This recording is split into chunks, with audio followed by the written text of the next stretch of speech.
on the mic plug and unplugged it. So I've been talking in darkness for about 2 minutes. Hi! Hello! Dude! Hello, everybody. Oh, isn't it great when you like sit on the microphone cable while you're tweeting out your stream? That's you know what? It wouldn't be a Drew stream if I didn't do that. And we should have a little bit of background audio for you guys. There should be a little bit of music. But there we go. So yeah, that's good. That's good. We unplugged the mic. Yancey, you got to get back to work? Hey, no worries. We're about to get to work, so I understand. Have a great day. Thank you for swinging by. I do have coffee. We're ready to go. There we go. Okay, so we should be good now. I was a silly goose. I sat on the cable for the microphone, and I unplugged it. Or I probably kicked it out. I have no idea. It happens so often, and sometimes it doesn't unplug it, that I didn't even bother to check. But we're back. We're back. So as I was saying to myself in a blank, empty room, hello, Aurelio. We are recording this for purposes. So I'm going to have the recording local, and if I need to cut some stuff like the 2 minutes in the beginning where there's no audio, I can do that. So we're going to do some stuff today. We're going to build a starting town for our friends down south. We are going to figure out what, if any, of these groups fit in there, who their big players are, make a couple buildings or something, who knows. We're not going to put anything on a map just yet. But we're just gonna get that started. I put a lot of work in yesterday. I fleshed out these guys. You'll notice some names have changed, and by some I mean almost all of the actual names have changed. It's no longer Duke Byron. I went back and I found some ancient Greek names that have certain meanings with stuff, and you should be able to see both of these screens at once now, which will be much easier than me flicking back and forth. You really want to watch, but you're at a hospital and your connection keeps cutting out. Oh my goodness. Well, Zeld Parker, I hope everything and everyone is okay.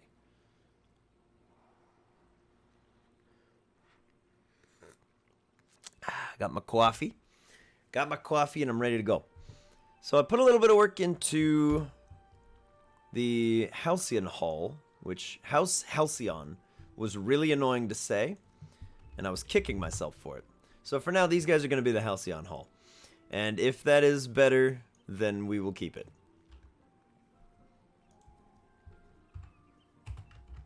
And if not, then we'll change it again. So, House Carnelia got an overhaul. It's no longer Duke Byron, it's now Duke Bahram. The king's name is now Balder, and the queen's name is now Mayara. Much better than Murtog and Kivoth, because those names don't fit this setting, so I changed it. We have Duke Bahram is now the younger son. Things have changed in the dynamics of things. So he's no longer the eldest son. He's now the younger son. He is not the rightful heir, but he has a stronger connection to the gods than his older brother, Hakon.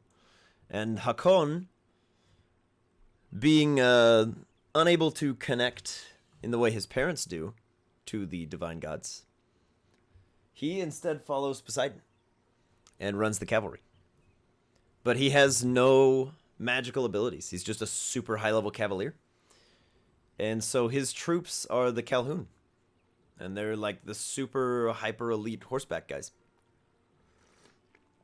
that we kind of came up with in the last stream. So that's these guys. The Quaking Cavalry, I have changed their name, and I apologize.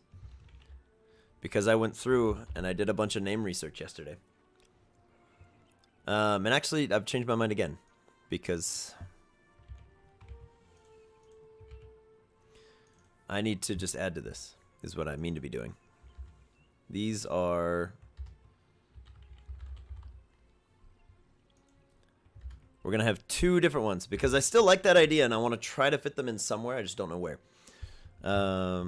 Elite Kingsguard Cavaliers, captained by Hakon. Okay. So that's probably the most frequent group that any southern incursions will meet with. If things get out of hand for like militia, they'll call in the Calhoun, and the Calhoun can ride you down. They've got like a 80-foot running speed, and they can just trample you. These guys have like war horses and stuff.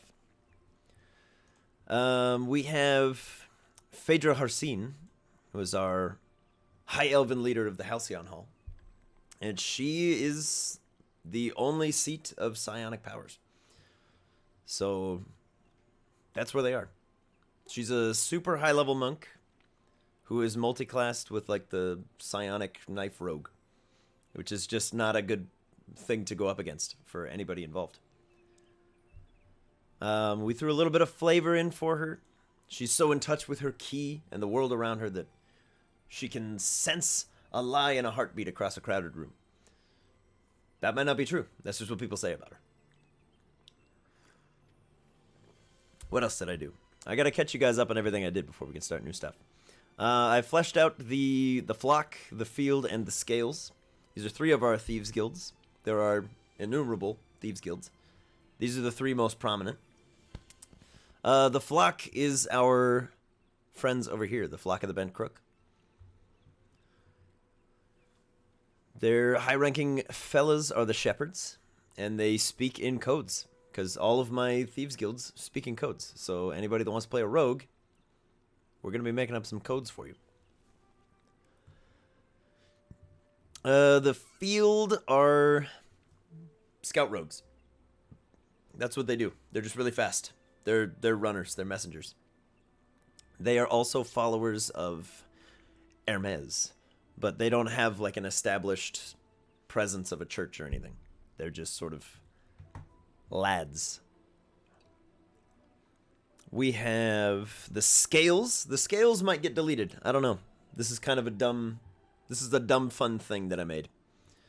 So the scales are run by an ancient black dragon, and they're the higher up in the guild you go, the more you come to resemble a black dragonborn. And the really high level operatives get wings, and they can fly. But they are the assassins. That's them. You want assassins? You go see the drakes. And there we go. And I threw a couple little flavor bits in there for how these guilds would communicate and leave dead drops for themselves and each other. This is also a thing. I'm just gonna gloss over this.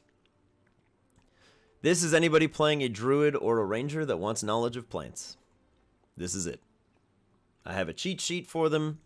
Things they can do, what they're used for, if they have an in-game name as opposed to a real-world name. What they look like will follow later.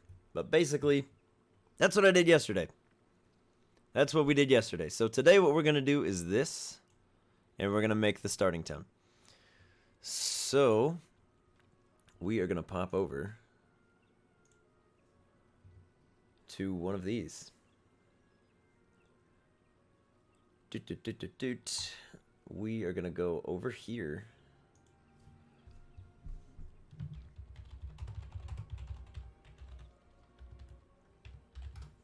And we are going to pull up my list of names.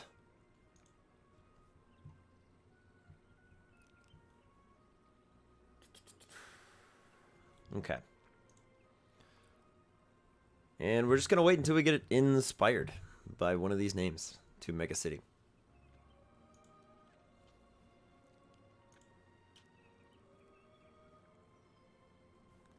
Yeah. I like that. Okay. So I'm going to write down a bunch of city names. We're going to see what fits.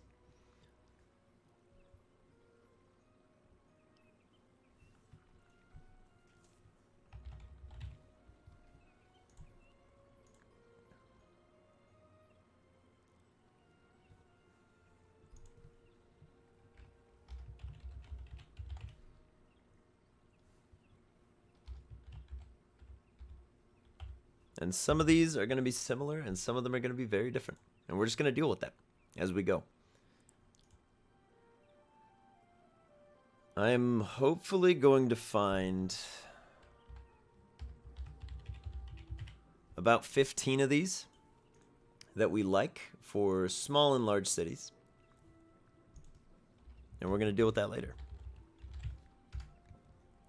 Right now, we just want to fill in the map with places people could go, and then we'll get inspired, hopefully, to fill those in with people.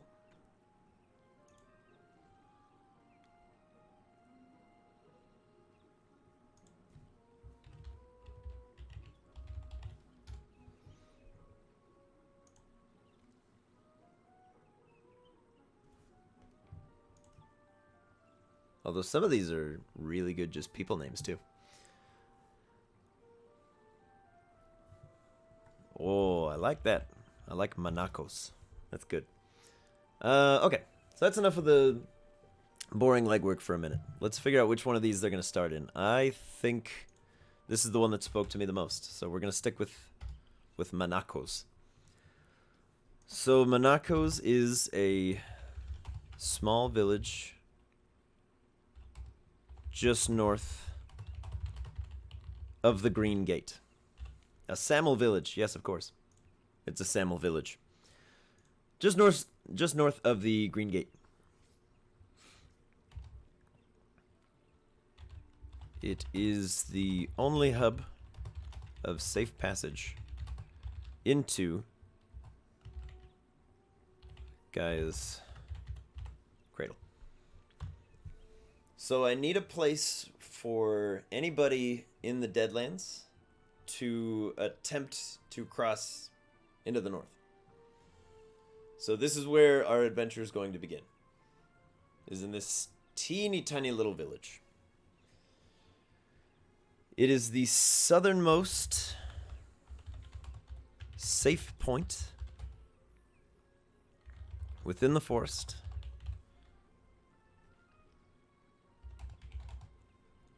And a hub for merchants, traders, outcasts, and naturalists. So, we need to fill in this. This is probably population somewhere in the vein of about 200. Hello, Michael. Michael, you've missed about 5-10 minutes. You have not missed much. I did a little bit of recapping of what I worked on, but honestly, a couple names and places aside, should be fine. These are our city names that we're going to work with.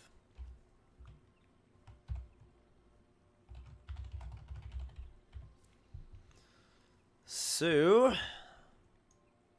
Manakos, and I'm going to figure out how I want to say this. We're going to come up with a cool in-world way that people pronounce this, other than my very Americanized Manakos.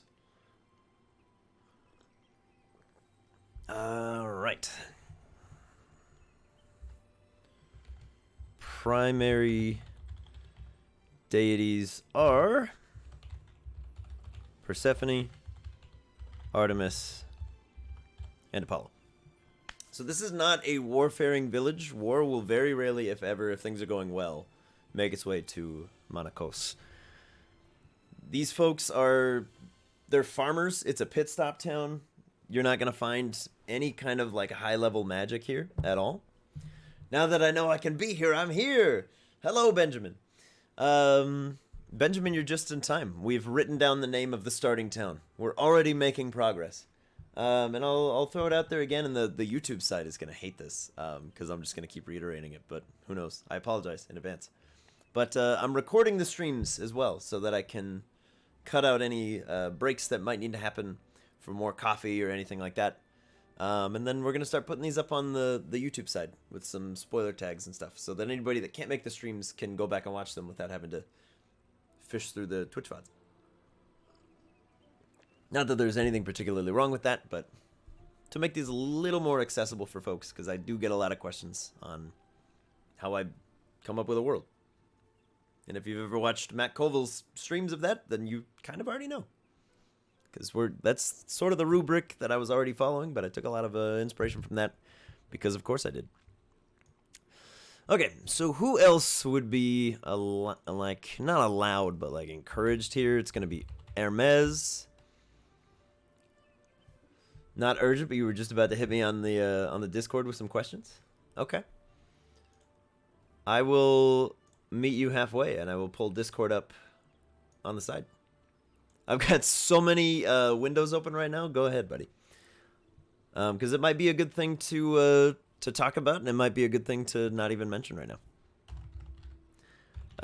Hephaestus is here because folks gotta be able to make things.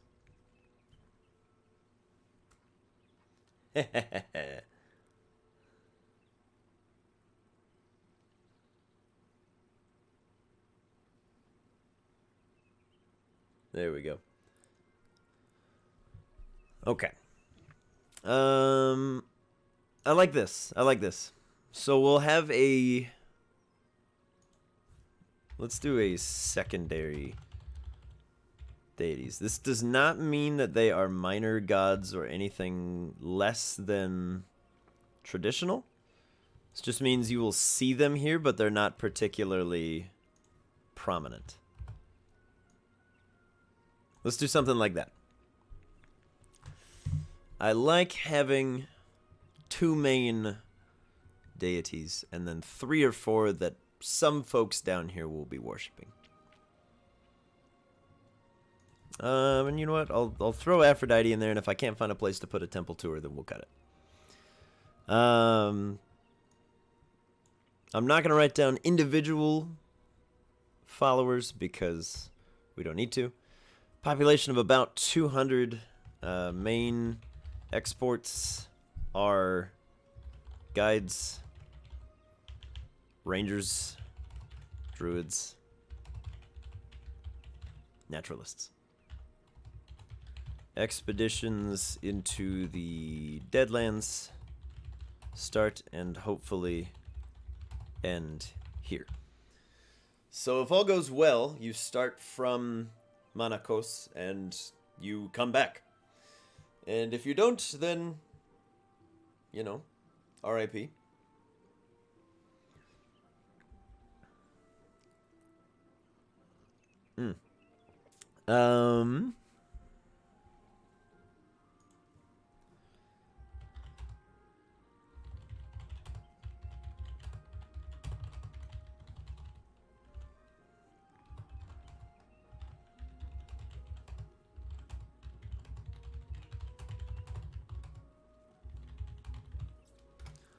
Let's go with something like that.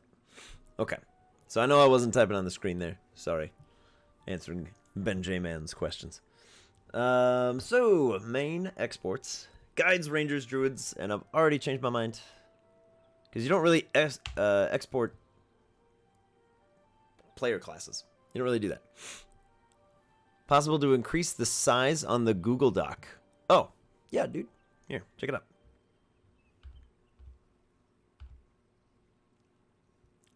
Does that work? Is that better? I know this side's now like a little bit cracked. A little zoomed in way too far, but we don't really need this one today, if I'm being honest. But if this helps you see it better, I will happily leave it this way. Because I would like for you guys to be able to read it if you want to. Okay, that's easier to read? Okay, then yeah, we can do that. I do not mind having things be like super blown up. That's totally fine. Main imports.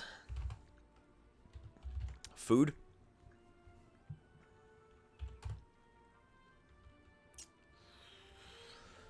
Weapons.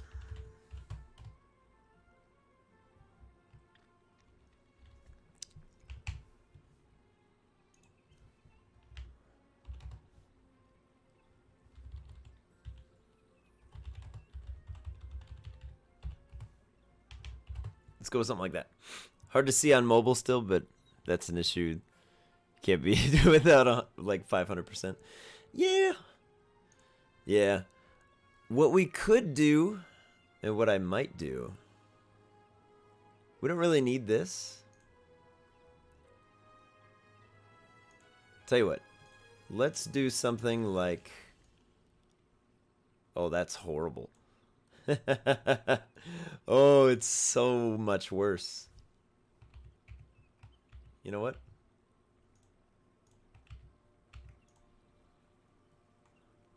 Okay. I'll fix it again. Hold tight.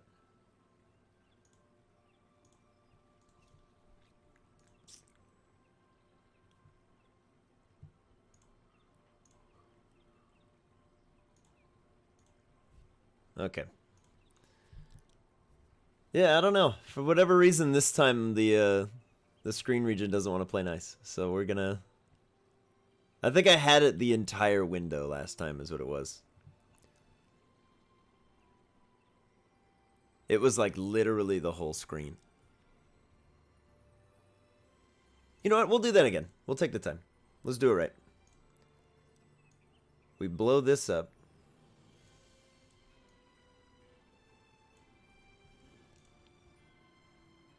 There we go.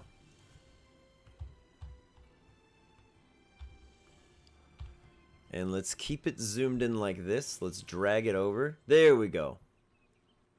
Is that better for the lads on mobile, etc.?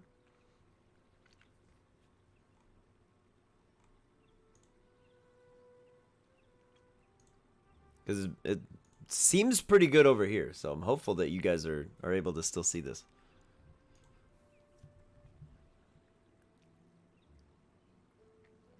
Yeah, Mikey, we had the... That's what I did with the Pantheon last time. Is they were basically just...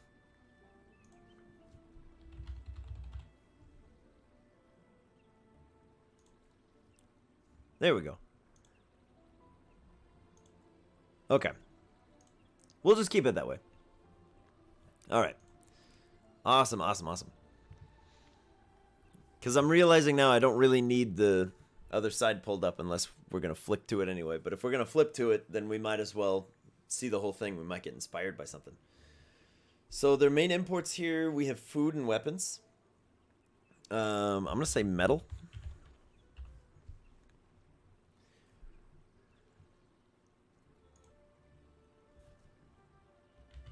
A small trading outpost that grew around the presence of an oracle.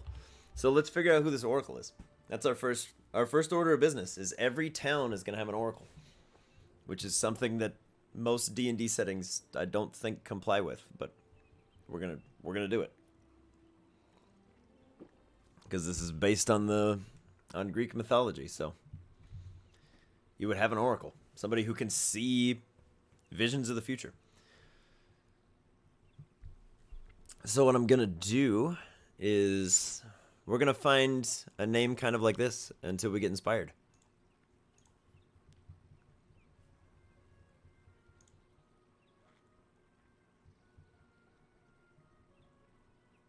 Oh, that's kind of cool.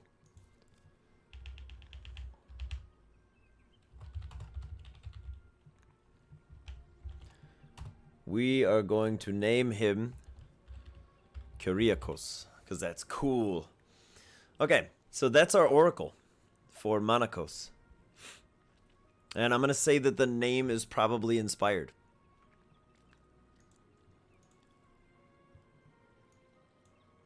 So let's do a deeper dive, because this is where we're going to start. We're going to spend a lot of time here. So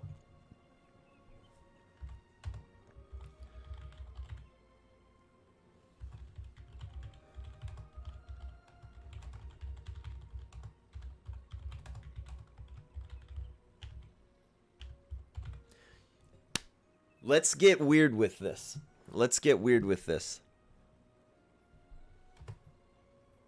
So we had Ko.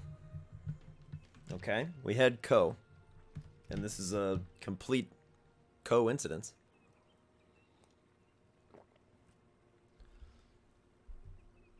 What about Kyriakos? I like it.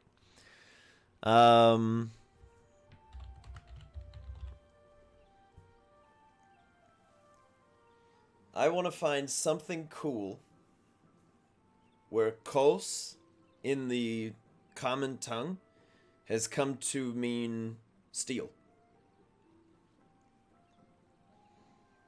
Because of ko. Because I like to let past generations influence future adventurers. So ko being the embodiment of steel has become such a household thing. And you know what? We're going to say, rather than visions, what would Kairaya mean? I'm not looking for Heart of Steel or Man of Steel. I'm not looking for anything easy. Because steel is not something these guys see all that often. It could be... I'm thinking like Breaker or Bender of Steel. And then Manakos is going to roughly mean like absence of steel. It doesn't have to be super cool when translated, but we're going to say Breaker sounds cooler. So Kairaya would mean breaker of. And a future note for us is going to be absent of steel. And it's a little on the nose, and this might change, but that is stemming up because the main thing that these guys import is weapons and metal, because they don't have it. You get arrows from here, they're like stone-tipped arrowheads. He who bends steel is dope.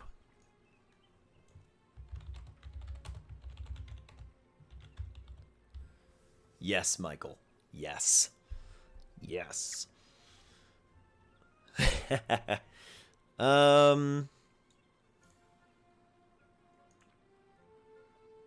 Yeah, I don't know. That'll probably change too. But he who bends steel is sick.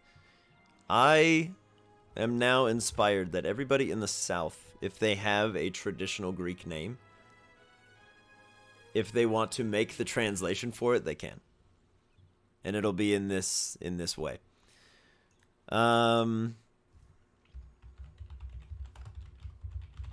Primary language down here is South Common. So South Common,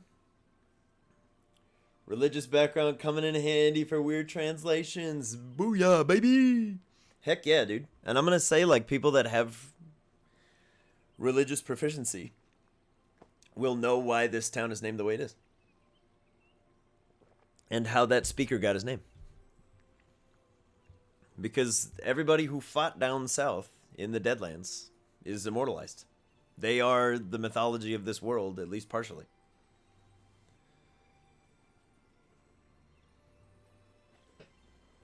So our primary language here is going to be South Common. I haven't decided if I'm just going to call this Undercommon or not, and I think I might, to make it mechanically less of a headache. And I think it's one word. We're just going to say that. So a big tell of where someone is from in this world and whether or not you can trust them is their primary language. The folks down south and the folks up north could communicate if they wanted to. I think we've talked about it before. It would be the equivalent of speaking primordial and speaking like Ignis. This language has no problem understanding this one. This one's going to have some stuff lost in translation. So the north understands the south, but the south is like, you've gentrified your language. What are you doing? These guys still speak in very old rhetoric. They say things like, he who bends steel, instead of like, steelbender. So the primary language is here. I'm going to say the secondary language is Sylvan. And for the purposes of this setting, I'm not going to worry too much about Elvish and Dwarvish.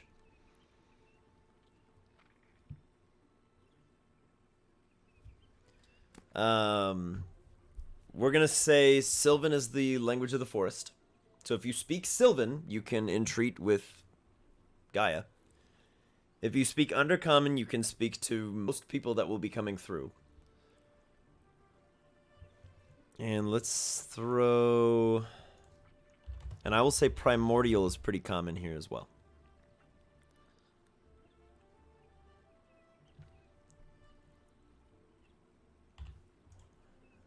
And we're going to say... Before I get too deep into this and it gets lost, we're going to write down the languages.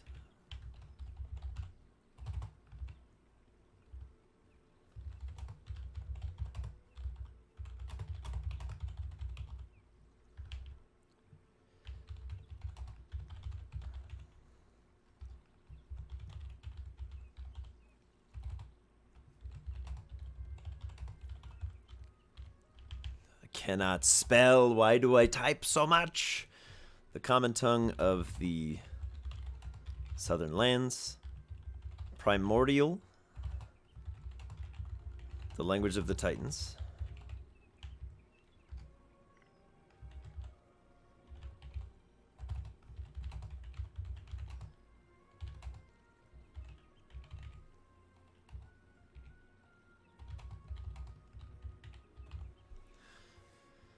Okay, so we'll add to that as we go, because part of this, the lesser part of this stream is going to be people and cultures. As we start to develop what their cities look like, we're going to have to figure out what the people are.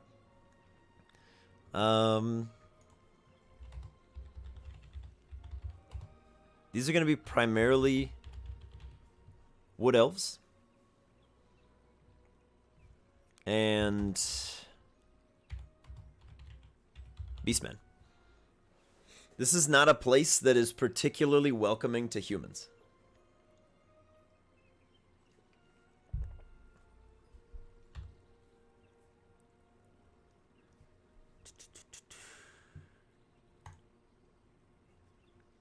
Hence, Undercommon is also typically the language spoken by goblinoids, bugbears, things of that nature.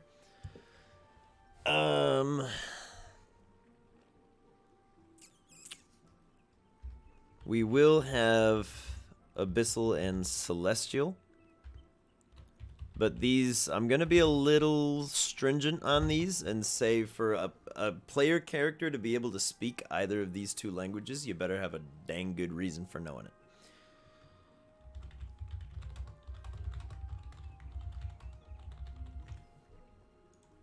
I am going to lump Abyssal and Infernal together for this setting. I'm not going to worry about that, because the Abyss would technically be somewhere like Tartarus.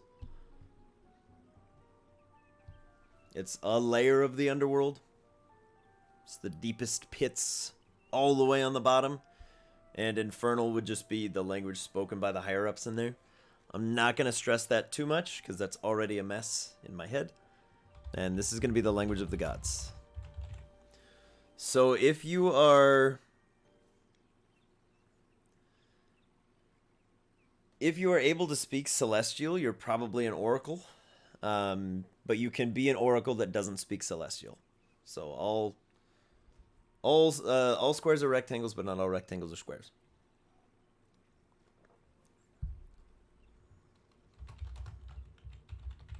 So if you go see an Oracle, you probably get visions, and their speech will be completely incomprehensible to you.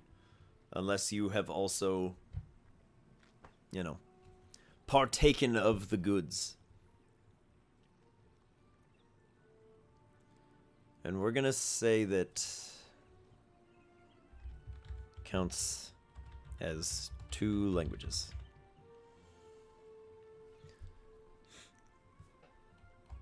Unless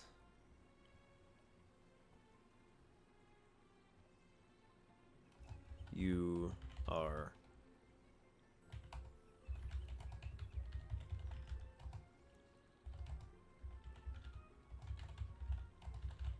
okay.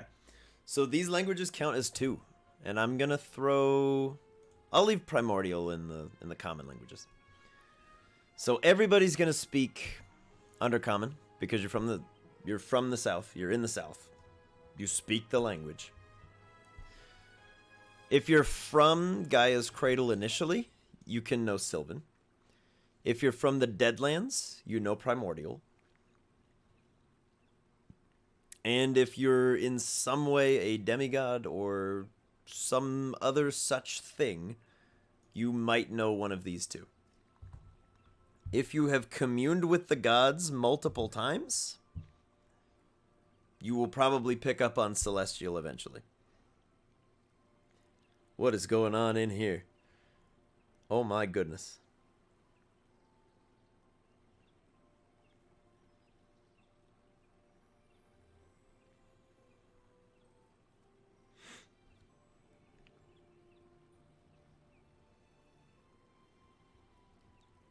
Well, well, well. Okay.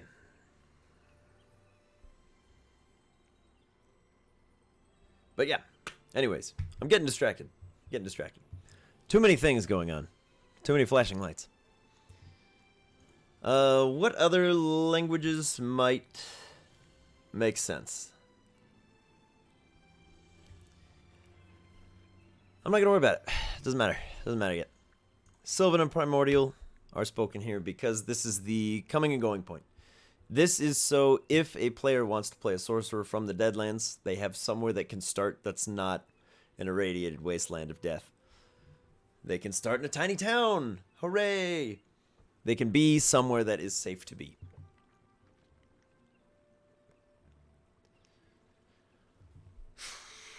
And I'm gonna change food to grain. Because these guys can hunt. That's no problem. There's plenty of animals in the woods. But they don't have farming here. It doesn't exist. So we have Manakos.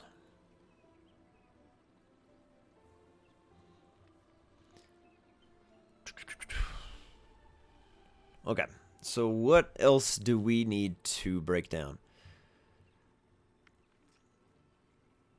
Humans would speak commons and undercommon. Elven would have to be a language. So let's, rather than throw that out the window, I'm going to break that down and say only high elves speak Elven. And they're super pretentious and snobby about it. It's one of their biggest quirks, is they are loath to speak in any of the common tongues. They're like, if you're going to come to our house, you better at least speak our language. Shades. I need to figure out which shades would speak.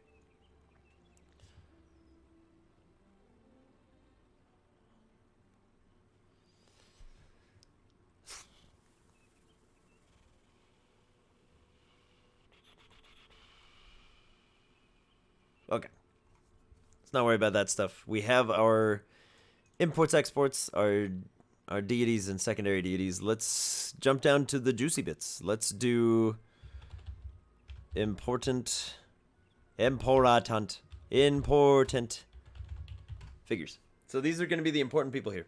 We already know, we have Kyriakos,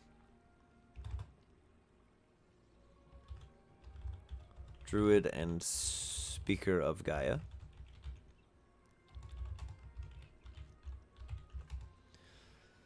So I like the idea that this is like this ridiculous. He's a lizard folk. This is a lizard folk lad.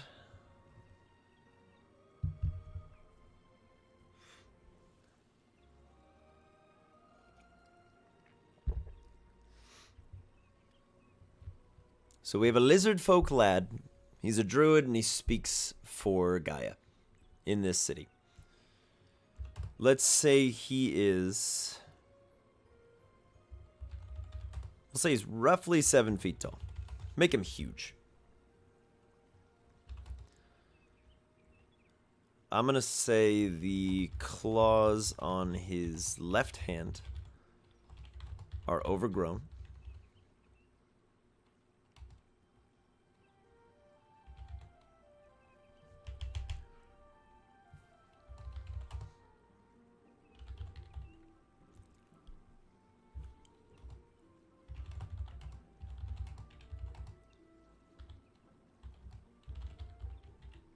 Let's make this guy really cool. So I think he has one arm that's entirely just vines grown together. So he's going to have like one Groot arm, basically, that he can grow and regrow. And it's just melded into his side. And we'll have to figure out how he lost it, because somebody will probably ask. But we'll worry about that later. But we don't need this.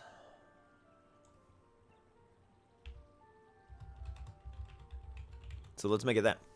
One arm is very deadly, the other one gives life, one can take it away. Gaia is all about the natural order of things. You can't have too much give and you can't have too much take. Alright. Let's jump back to our other tab here and grab a few other names. Omiros. Telemakos.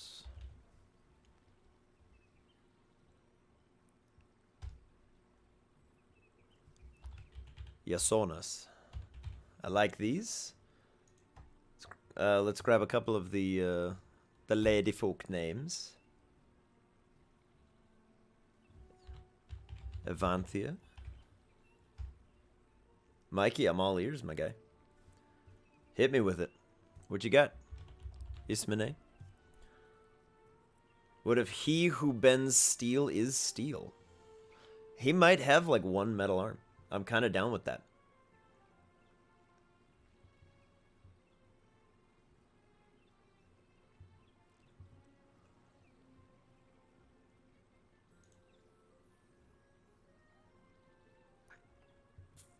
I'm trying to find Greek names that are not still contemporary, like Michaela. Elena, Virginia. Like, no. I need something more. Hello, Mogu. Lisa. Yeah, no, that doesn't... we can go with Marietta. Okay, so let's figure out who these people are now. These are our important people. We've come up with the names before we know anything about them. What if he who bends steel is steel? I like the idea that this guy is very close to becoming like a fracture, but isn't quite there. Is this world building for Laris or another campaign? This is world building for another campaign. This is the region north of Greengate that nobody has seen or heard from in the current campaign. Mikey, there's a very real possibility that we are using the same name generator. Because there's a place called fantasynamegenerators.com. Free plug. And it's pretty good. Some of them are, of course, just very normal names because Greek names became very prominent. Like Phoebe, for example, is a Greek name. So she's already helped me there. Thanks, Phoebe. I'm going to say Omiros is a... This is a wood elf fighter. He is a practitioner of Ares methods of I'm gonna say dismantling cavaliers in combat. Yours is behind the name. Ooh. You know what? I think that might be what I have used in the past. Who knows?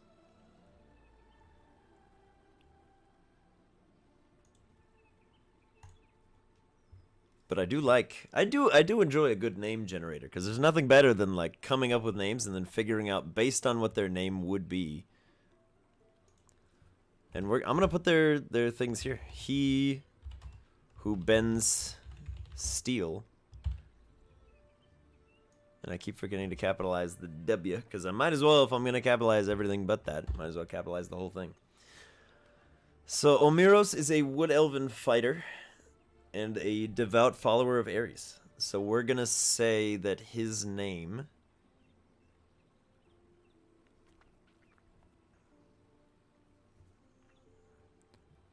it's so hard not to dip into my ridiculous fake English accent and be like them what jumps. But I'm not gonna do that. You know what? I'll wait till we're inspired by this dude's backstory. Let's figure out who he is first. He is a master. You know what? He's not a master. I don't want him to be cooler. All these characters should be using the random trainer generator.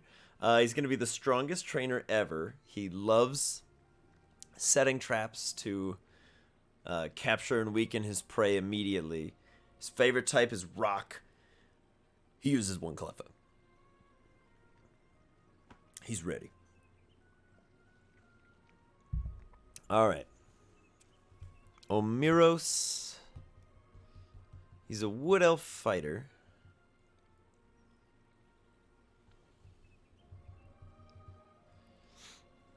He's a slender man. He's a slender fellow with short brown hair. No. With brown hair pulled into a ponytail and shaved on the sides. For the record, I'm not particularly a fan of the shaved side of the head, but I think it fits for this guy. I don't know why. I'm just getting that vibe. A dragon trainer with but one Pokemon. A Cleffa. Trainers fear him. Gym leaders quake in their boots when that Cleffa comes cartwheeling through the door. He uses a forked spear in combat. Designed to function as both a fulcrum for dive kicks and also to disarm his opponents. So I came up with some dudes, and we're going to zoom out of this one so we can see them a little faster. Where did I put these dudes?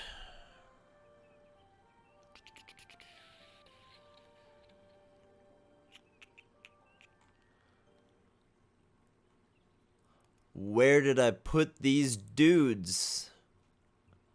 Oh, I didn't. I put them over here. I didn't put them on the thing yet. Let me find them real quick. These guys. The Halcyon Hall. So these are a monk subclass. The closest thing would be Kensei monks, but because they use psionics, their monk weapons are like ropes and nets. So I'm gonna say he has studied the fighting style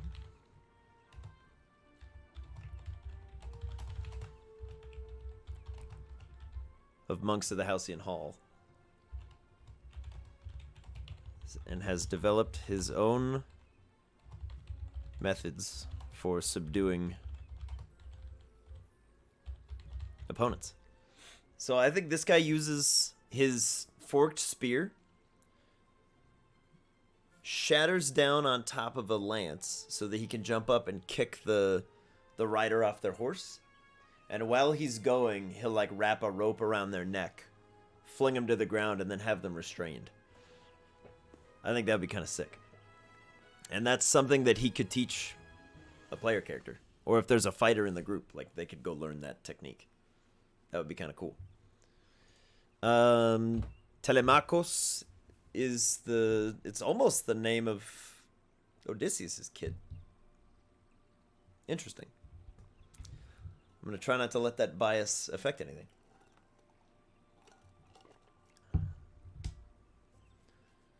So instead, I'm going to say this guy is a...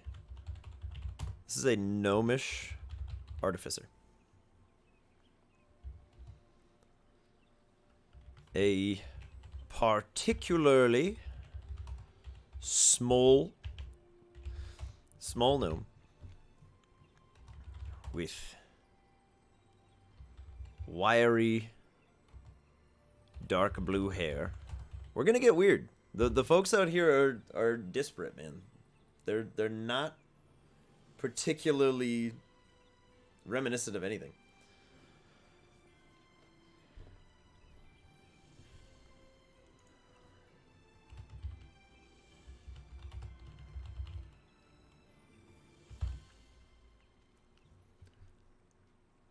I'm gonna figure that out. I might not like that, but we're gonna keep it.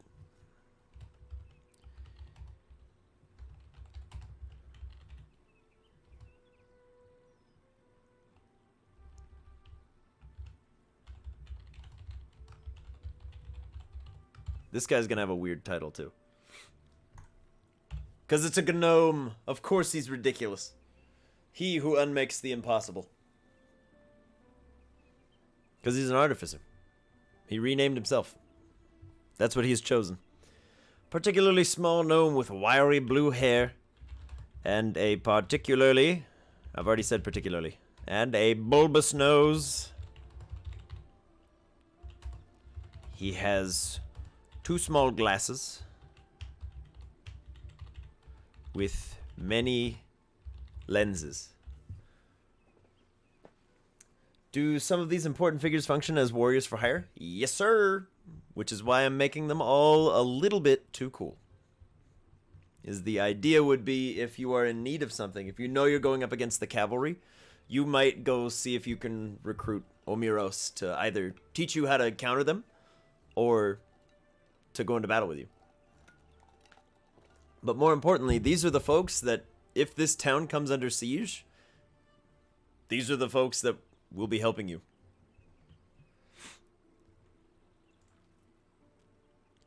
No, he doesn't have too many glasses. He has 2 small glasses with too many lenses. And he's trying to be like a jeweler, but he's in the south. They don't have a lot of stuff. He has a vested interest in expeditions from the Deadlands as his primary skills require relics and artifacts to deconstruct and repurpose. He is available for hire to identify relics and magic items, and can also apply, not light, I'm going to put slight enchantments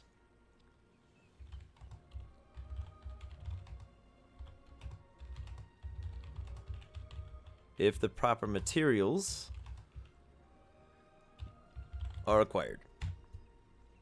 So this little dude, if you go into the Deadlands and you go find like boots of haste or something ridiculous, but you want to put the haste enchantment on, like, I don't know, a ring.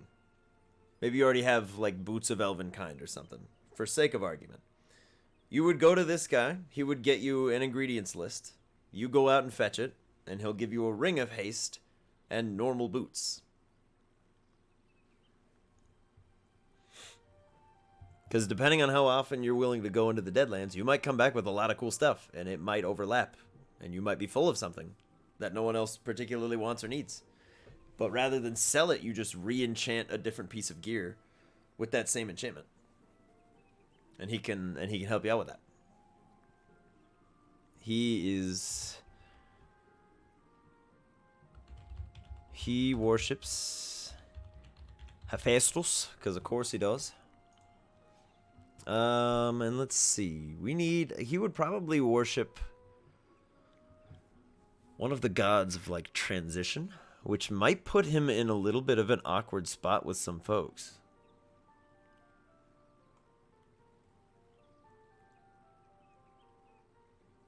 Let's have him... No, you know what? We'll give him a muse.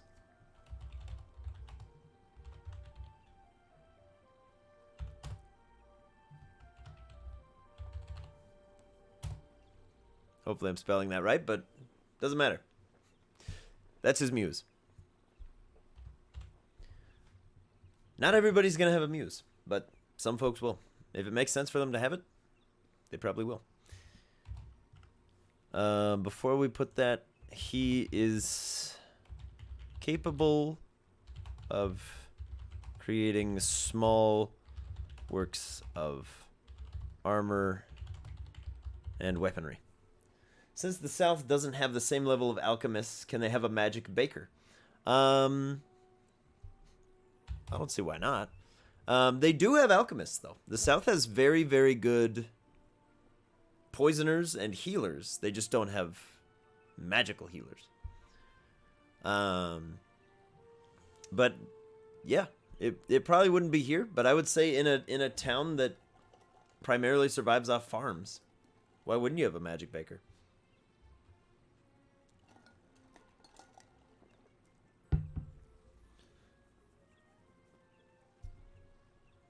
Okay, and we're also, so I don't lose my mind, we're going to do this, and this, and this.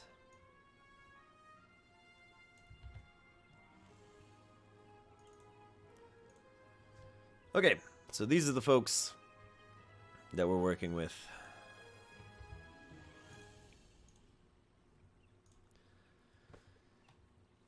Okay, so Iasonas, Evanthia, Ismene, and Marietta. And these are bolded, and that's going to bother me, so we're going to fix it now. Okay, so we have our very basic tinkerer. The most he can make with, like, non-magical armaments with the stuff at his disposal are like arrows and stuff. That's probably his primary output, is he can make things. He's handy. He knows how to make stuff. He just doesn't have the materials.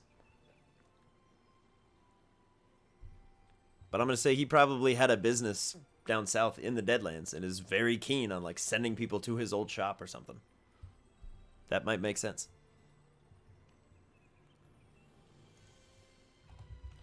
His scales are a dull tarnished silver.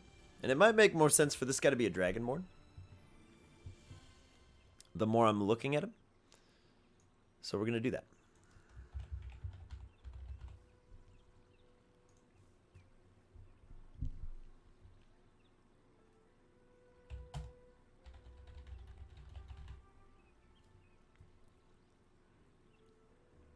His eyes. I feel like something's got to be weird with his eyes. He's an oracle. Hello, Devilicious. Hello, my dude. How's it going, buddy? We are making the starting town. We're making it. We're making it happen. We're making the starting town. And we're making some people. We're making some fun NPCs to interact with, hopefully. Hopefully they're fun. I have no idea. I don't know if we're ever going to use these. These might all get scrapped before this ever gets off the ground. I have no idea. But right now, we're having fun.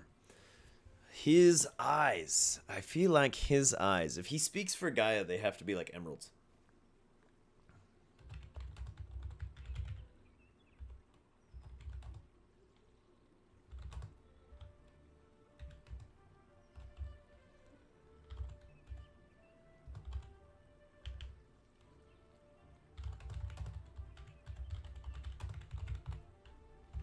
Okay.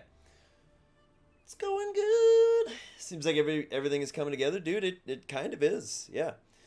So I'm going to say Kyriakos is our massive dragonborn.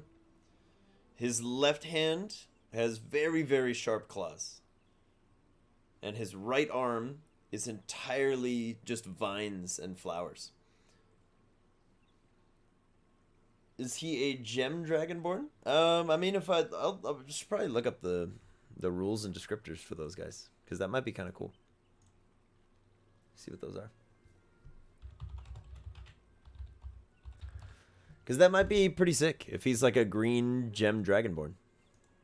But let me see what those guys look like.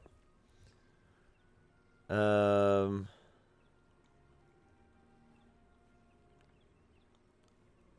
mean, emerald dragonborns are constantly, they are associated with psychic damage. So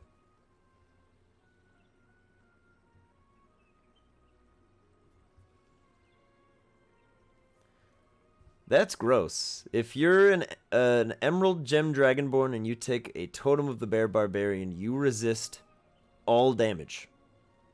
That's disgusting. No, that's not allowed. That's gross. Yeah, no, we're gonna do that. We're gonna say this is a emerald. He's an emerald dragonborn.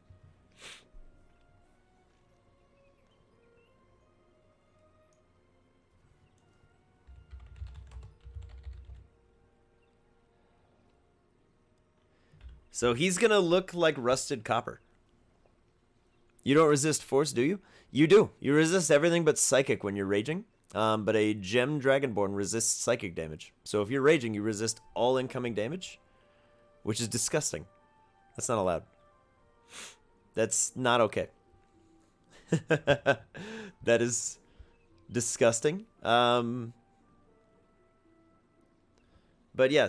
I am going to stick with this one parting line on here. It says they are exceptionally rare and should be treated as such.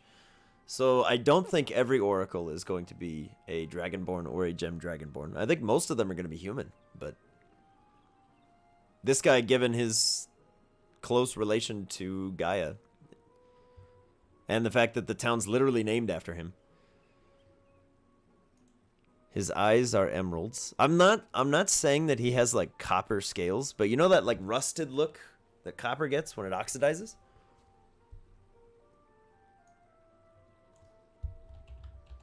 Because this guy's old. This is an ancient boy.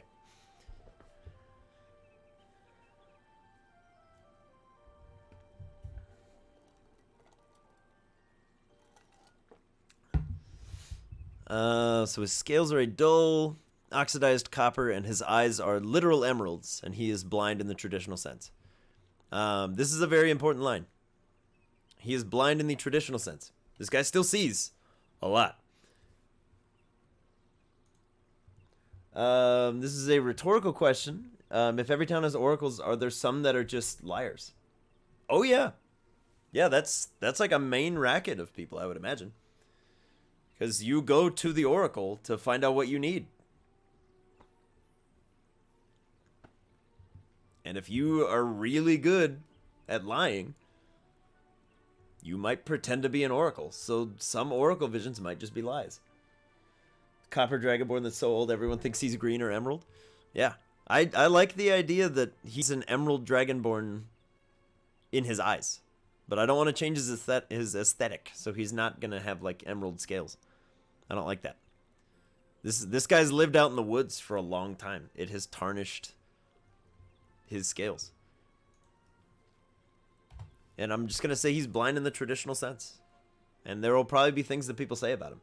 In the same way that I put stuff about wherever she is. What's her face?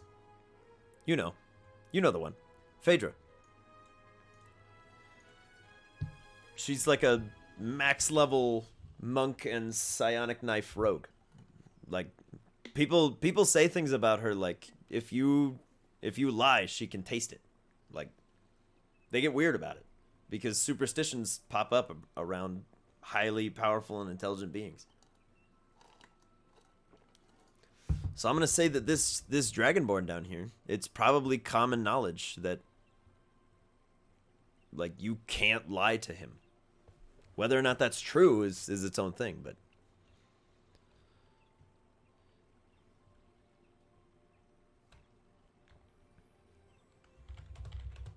it is said he... I don't want to just say the same thing about the person before, though. It's kind of similar. Let's say it is said he can feel the vibration of a hummingbird's wings.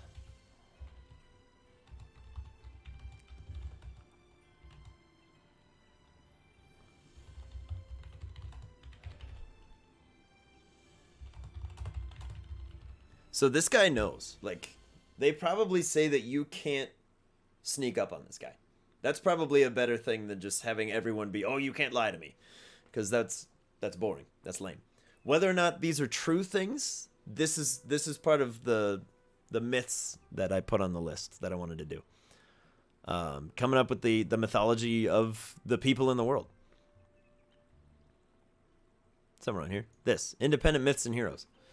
These guys are so strong at whatever they're doing. He's such an accomplished oracle that people are like, you can't sneak up on this guy. He already knows.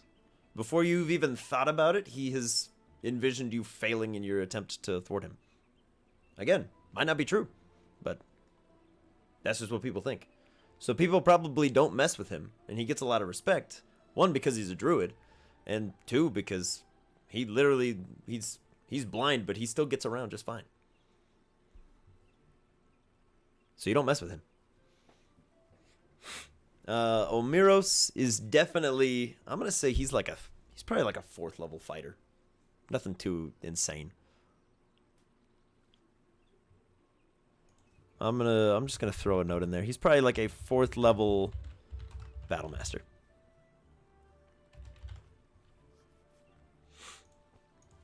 Because I need him to be able to have the feat where he can shatter a lance. And that feat is something I'm making up for the setting. But that a fighter could learn. And it would be, you'd have to be a fighter or somebody who's already very good with a spear. So if you have proficiency with spears, which I think most people start with anyway, you could go learn this. I don't want to like gatekeep anything, but if you're like a wizard or something, you're probably not going to go to this guy and learn. Not that you would probably see a wizard down here, but you know what I'm saying.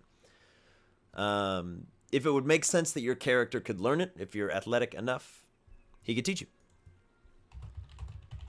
He can teach this technique to a fighter or similar person with a, I'm going to say a minimum dexterity of 13. So not ridiculous. Nothing ridiculous or egregious, but this is not a strength-based attack. I keep saying shatter, but what I mean is like catch the lance as it's coming at you and spear it into the ground and then kick them off their horse, or more accurately, throw the rope around their neck and bring them down with you. What about a hammer? No, no, no. No, no, no. No, that would be a different thing. You could probably try to learn this technique by just smashing their lance into the ground with a hammer. And then, like, you know. But the whole point of this is to get the guy off the back of the horse. Maybe make it a Battlemaster maneuver. You know what? I do kind of like that.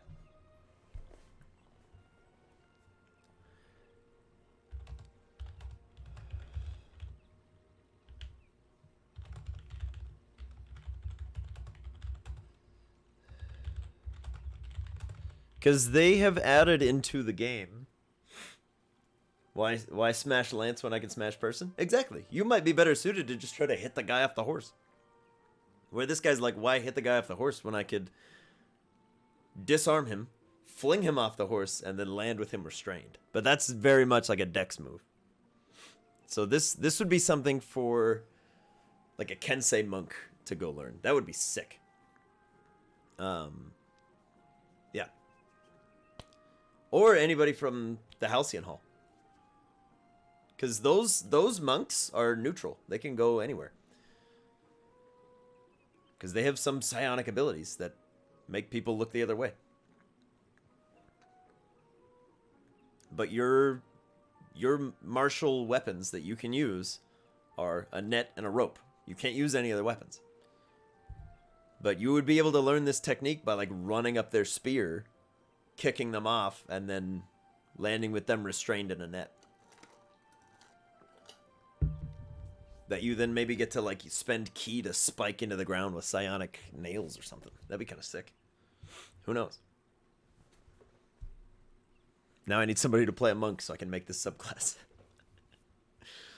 Okay. So yeah, I'm going to say, just as a minor bit of flavor for this guy, if you have a Battlemaster maneuver, he can teach it to you. If you have a minimum dex of 13, he can teach it to you. If you can use martial weapons and you're good with spears and you have one, you could probably get a forked spear and try this, but it's not like a guarantee. But if you're a Battlemaster, you can spend a superiority die and just accomplish this. But for everybody else, like, rolls will be involved. I'll play a monk if it gets me to the campaign. Mikey, I just need you to move out to the desert, okay? And then be, like, very close by. Because I already feel bad we make Devin drive like an hour. It's a mess. I feel bad every week. But I'm so happy that he's there. Okay, so what do we need down here? We have our Artificer, we have a Fighter. We have a Druid. I think... Let's jump down. I think Ismene is... she who hears the whispers on the wind.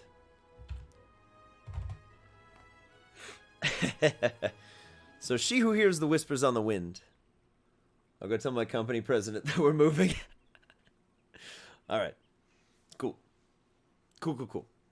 Because it would be sick if I just had like a teleporting magical warehouse full of D&D players' handbooks and tables and chairs, and everybody could come down and we could all play D&D together. That'd be super cool. But I don't have that. So I'll have to settle for building a world with you lovely folks. Which is just great. I love these streams so much. I hope you guys are getting a kick out of this too, because I am enjoying sharing this process with everybody, because it makes me notice both the holes in the way I do things and similarities and stuff. There's some accountability here. That, and if we ever get to do this thing, you guys will feel hip and in the know, because you watched us make it. So, she who hears the whispers on the wind. I don't think she is an oracle. I think she is a ranger.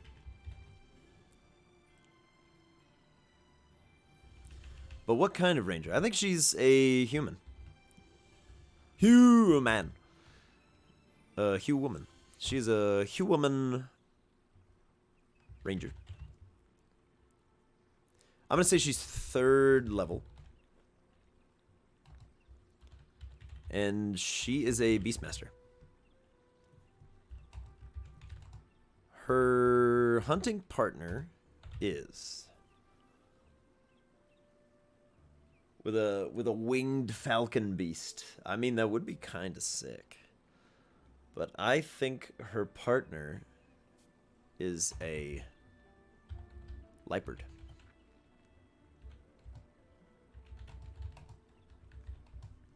And the two travel the boundary to the arcane deadlands and warn of any incursions.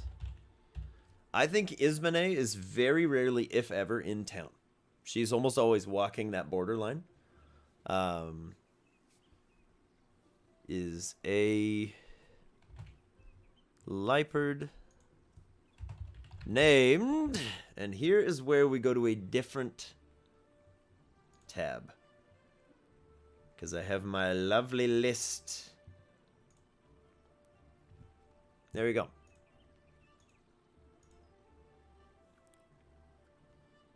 And we are going to look up. There's nothing. Okay, so we're gonna have to do this ourselves.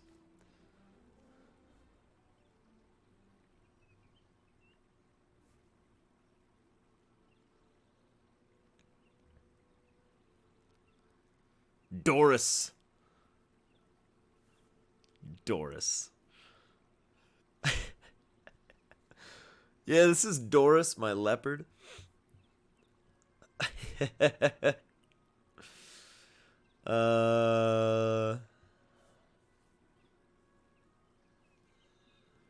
First Pokemon of the important characters? Yes, sir.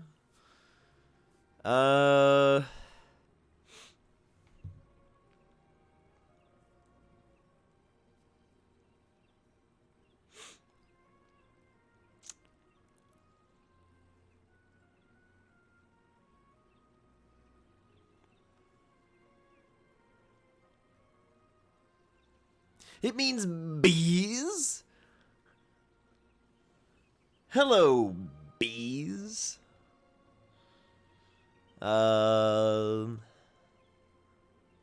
Nymphadora. Ophelia.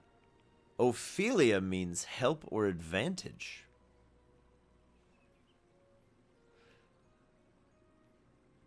Phoebe. Yeah, this is Phoebe. What's up? Ophelia is winning right now. Ophelia is winning.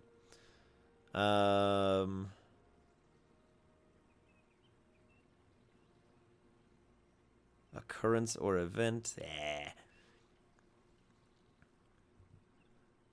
Feano. Oh.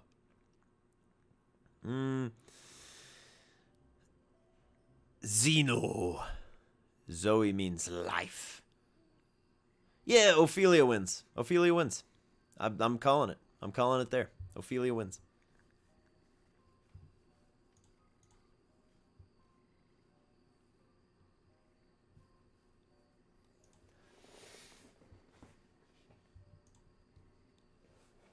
Okay. So, where were we? Down here.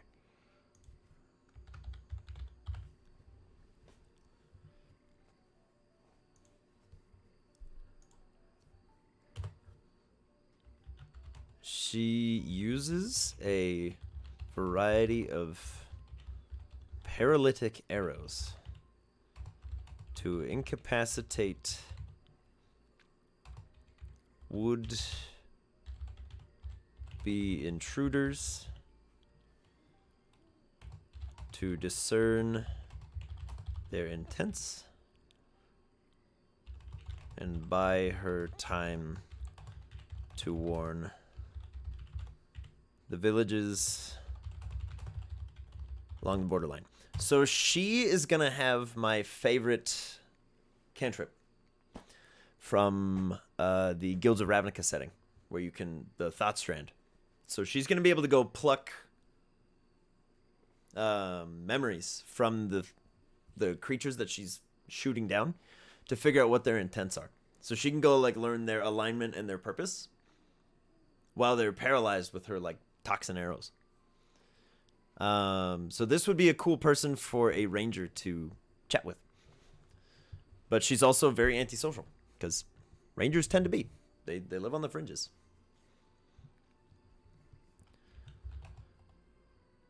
She can teach. The goal for these NPCs is not for them to be cooler than the players, but for them to have things that the players can learn.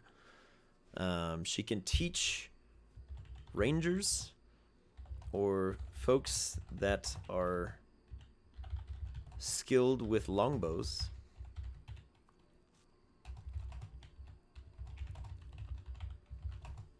of creating a paralytic oil. And then what I need to do is I need to go back up here to my own list of nonsense, which is not really nonsense. I did actually like grab all of these. So we need to find something that can cause paralysis.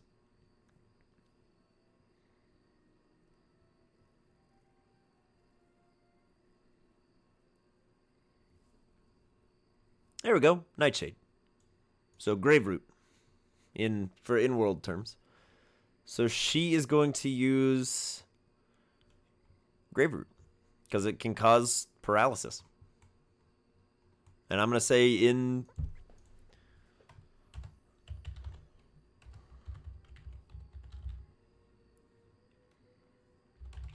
and also how to harvest it safely. Anyone skilled in, I will say, medicine and nature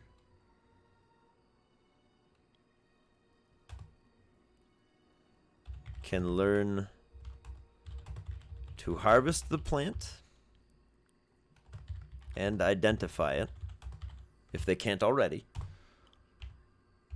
And anyone with a poisoner's kit can learn the process of making the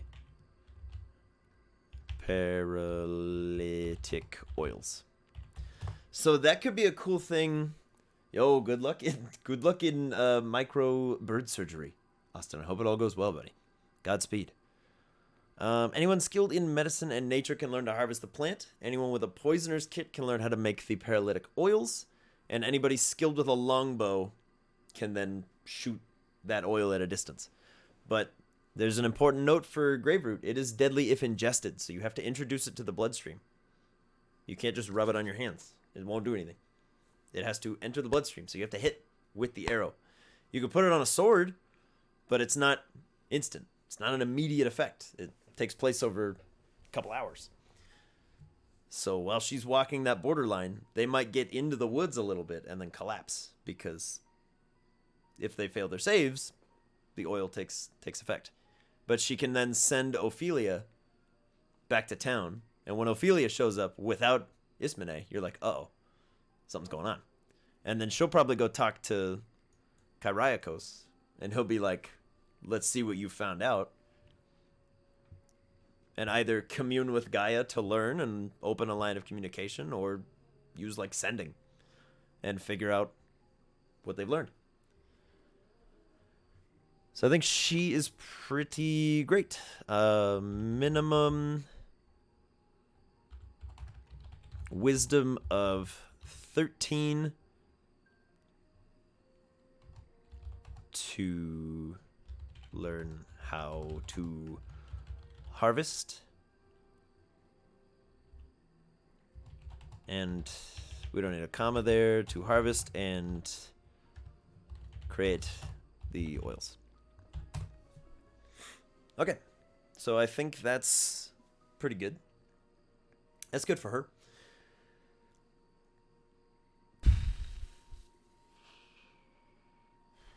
Okay, so Iasonis and Evanthia, I think, are two merchants, because we do just need some, like, all-purpose merchants.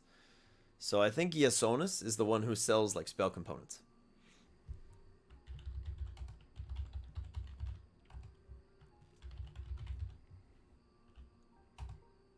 I think he's a bugbear.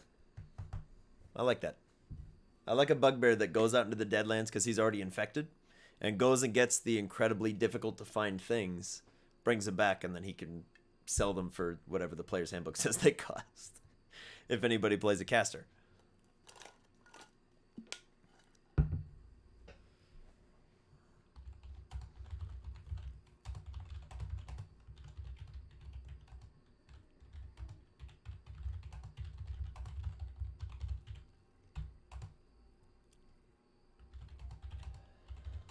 He is not himself a caster, but is willing to make these treks because components are pricey.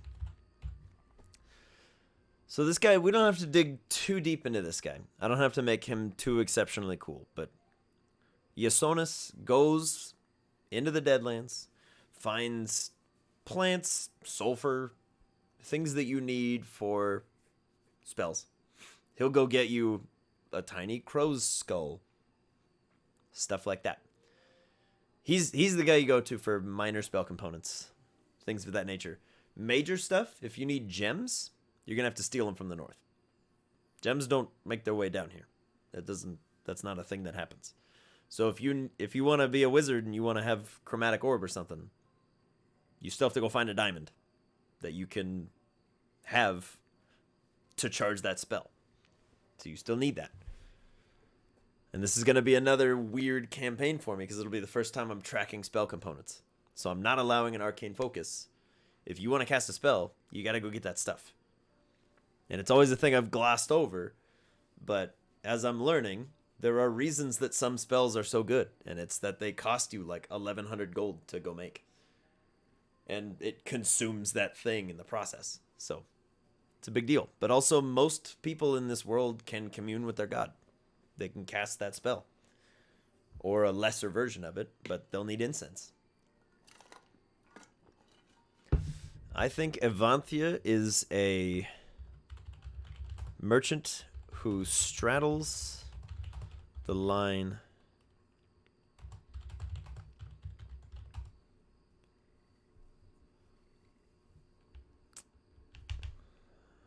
between the north and south, traveling deep into both territories to buy and sell goods. Because I need somebody, for whatever reason, even if it doesn't really make sense in world, you need somebody who on occasion will be here to sell those gems. And it might be like once every 3 weeks or once every 2 months or something, however long that journey takes her to make. But she comes down here, gets stuff, maybe gets information, and travels back up north. And it's kind of just a give and take. You got to be careful what you tell her, because she can report to folks on either side of the line, but she can also get you goods from the north. You can commission her to go get that 50 gold diamond for like $200, but then you don't have to go get it yourself. And then you'll have it. So she sets her own prices, depending on how rare and dangerous the goods are to get. Because she might have to go haggle with like the dwarves and be like, hey, I need you to go mine up some diamonds. This is what it costs. Like, this is what that service costs. This is my fee. You want it? This is what it costs you. You're more than welcome to go up there and do it yourself, but you're probably not going to want to. So I think Evanthia is she would have to be something that can go north and south. So I think she's a tiefling.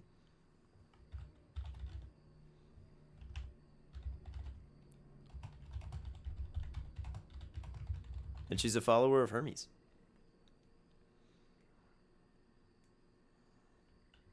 And that's how she's able to go north and south. Hermes is a neutral god. Tieflings are pretty widely accepted, which is weird for most traditional D&D folks, I know.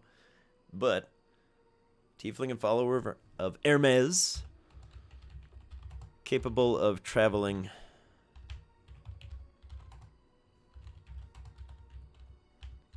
great distances in a shorter time.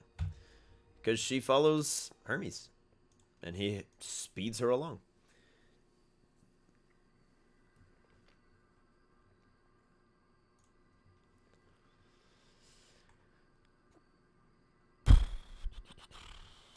Capable of acquiring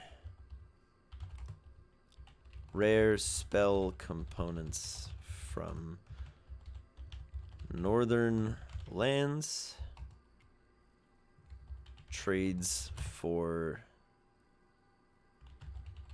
southern comforts and natural healing remedies to sell to the farm towns.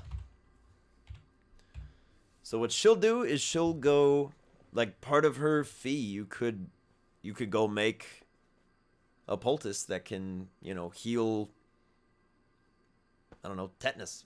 If you got tetanus from a rusted blade in a fight, the people in the south can fix that. But if you're in the north and you can't afford to go see a cleric and get healed, these guys can help you out. So she walks the line, and people let her in because there are things that both sides need that the other side has. But they don't want to directly trade with their enemy. But if they trade with a third party in the middle, they'll see it as not as much of a bad thing.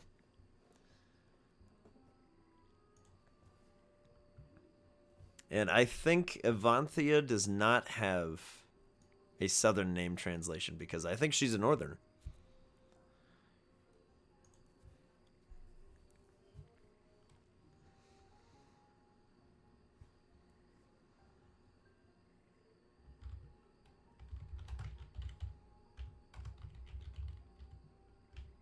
The Lost Wanderer.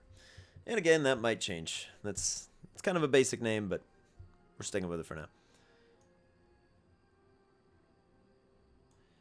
Because this dude just walks around.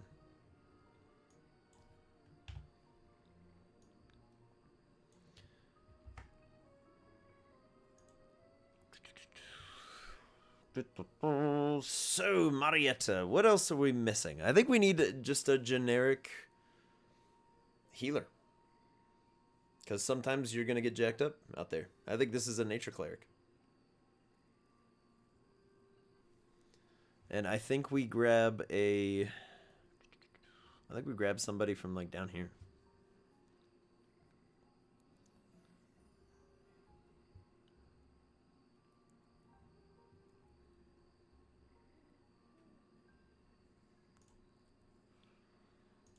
I like that.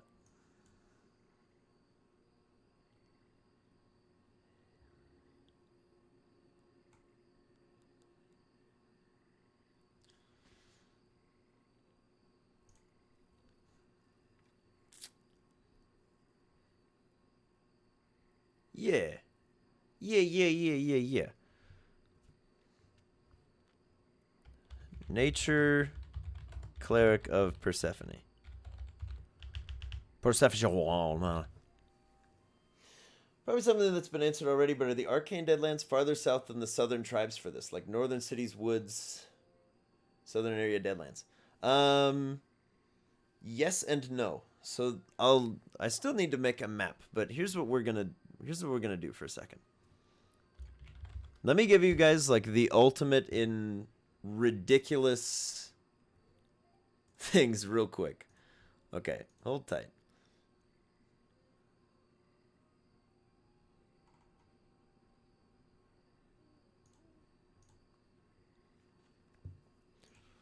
Okay. Let's lay this out and we'll do a better job later. Right now I'm not going to overthink this too much.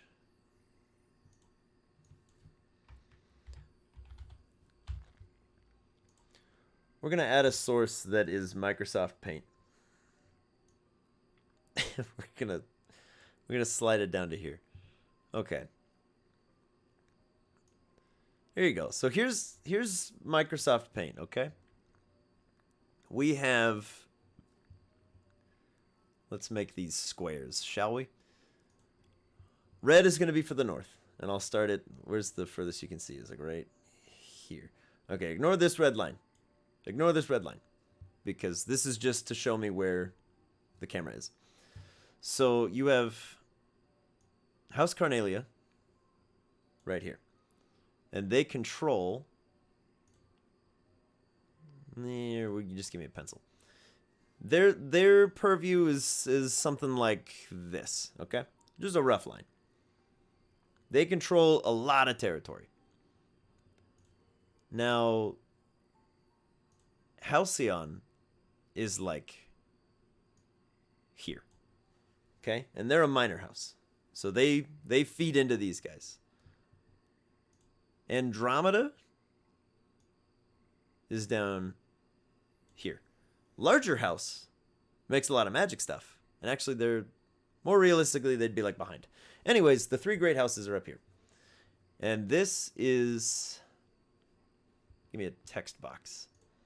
This is going to be the most professional map you guys will ever see.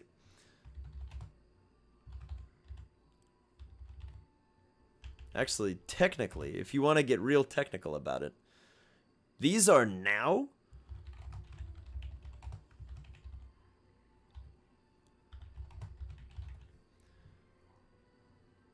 this is the new south.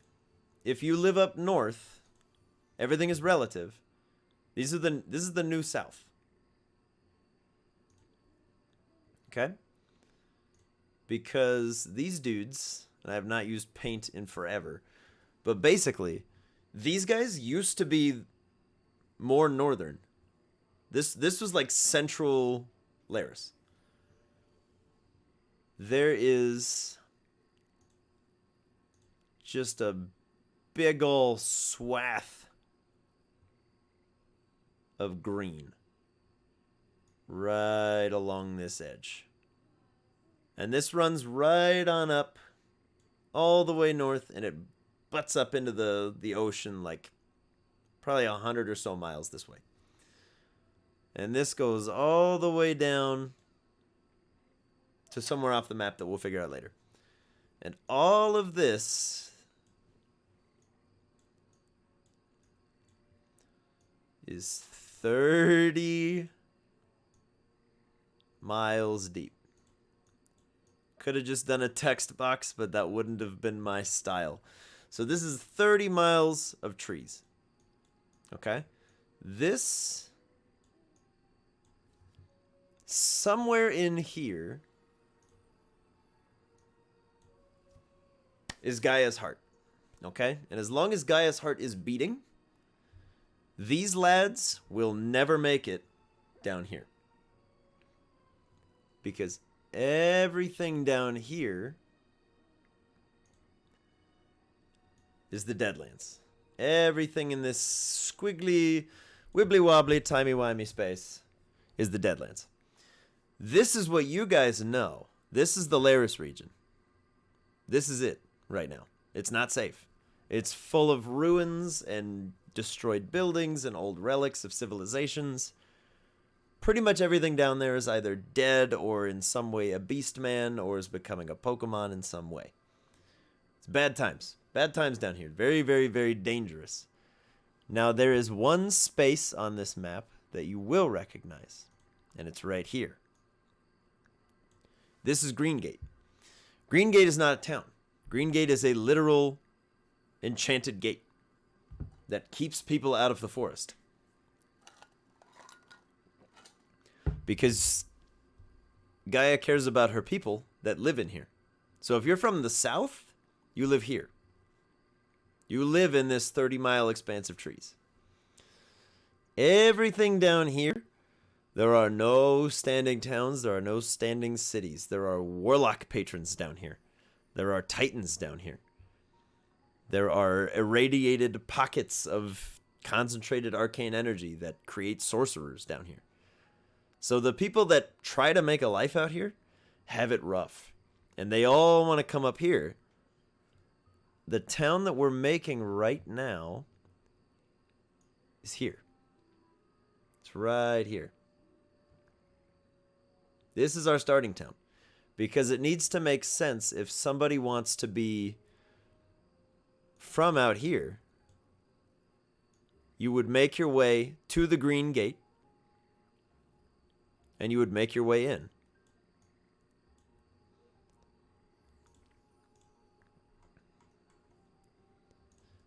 So let's throw... And we'll make a much better map, hopefully, someday. But right here... This is it. This is Manakos, is right here. This is the Green Gate, which turned itself brown for some reason, but we'll deal with it. If you're from here and you want to go here, you got a lot of ground to cover.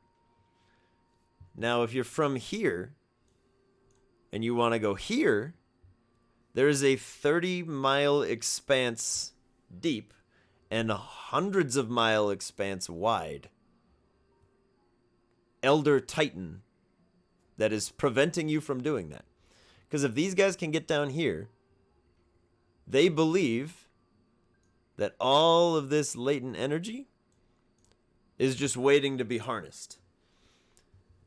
Now, Gaia doesn't want that to happen because this is the natural order of things. Once this sorts itself out, Pokemon will exist, people will lose their magic.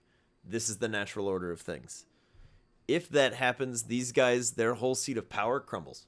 Because the only reason they're in power is they have magic. And if magic goes away, the people can rule themselves. So that's our very, very, very rough and tumble map. Is Manakos kind of like Fortree? Sort of. It's much closer to the traditional movie standard of like rural Louisiana in terms of architecture. There's like little huts and very disparate villages that people live in, but they try not to cut down the trees if they don't have to. And most towns grow up around a druid who is able to sculpt clearings and houses for the people that live there. So, yes and no. It is kind of like Fortree, but they're not like built up into the trees. This is a very, very small place. This is a stopping off point. And the location of this thing is like the most prized piece of knowledge that nobody has anywhere. So if anybody stumbles on this, this could end this entire conflict if these guys find it.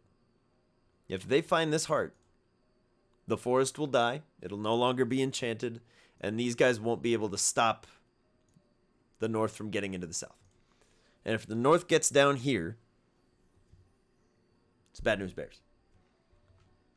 So hopefully that clears things up a little bit. I apologize for the crudity of the model, but alas, that's what we have. So let me turn that off. So let's jump back into this one. So yeah, it's a town of like 200 people, and it's mostly wood elves and beastmen, because wood elves don't particularly like to live with anybody else, but the beastmen are useful. And the beastmen make their way in from the Deadlands, and if they can pass through the Green Gate, if Gaia judges them to be worthy, then they are welcomed into the woods.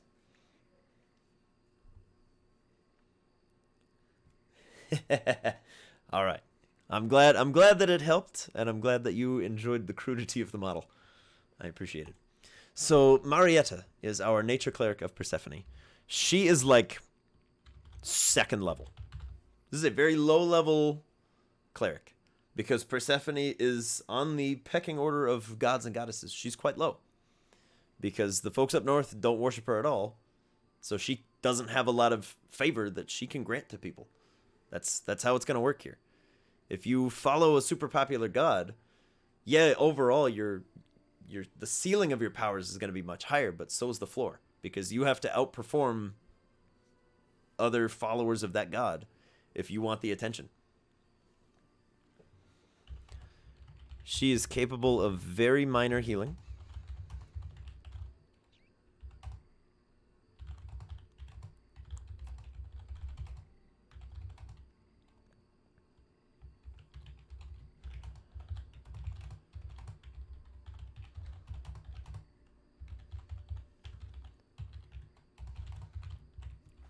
Okay, so she is very much so like we'll say somewhere in the vein of like an Aztec or Mayan healer. Some of her advice is going to be a little bit sketchy, but some of it, trailing further ahead in human history, is going to actually be super advanced. She's doing the best with what she's got, but she's not able to do spells like create food and water, because Persephone doesn't have a lot of influence down here. She doesn't have a lot of influence anywhere. Now, that could change. If somebody's playing a paladin or a cleric to Persephone, they could make, they could make Persephone more prominent, and these guys would be saved. So that might be a story arc if you're one of the divine casters. You might want to take up that mission, and that's your goal.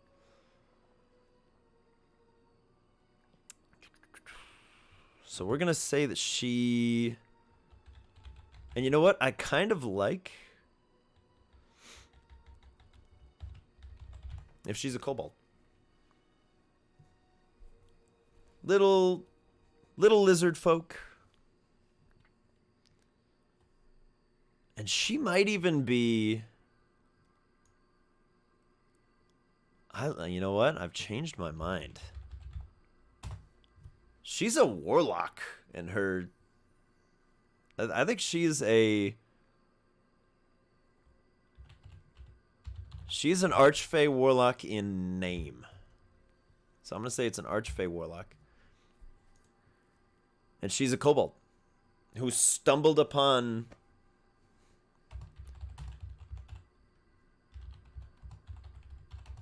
an old temple to Persephone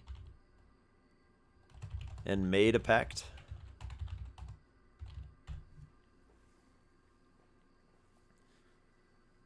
She learned to live off the land and repurpose its many gifts and poisons to help others.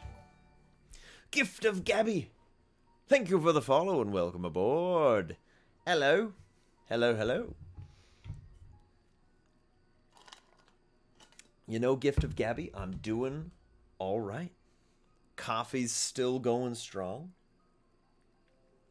And by that, I mean I've just finished it, but I'm feeling good. Oh, man. Okay, so obviously these are not the only people that live here. This is just most of them. And I think Marietta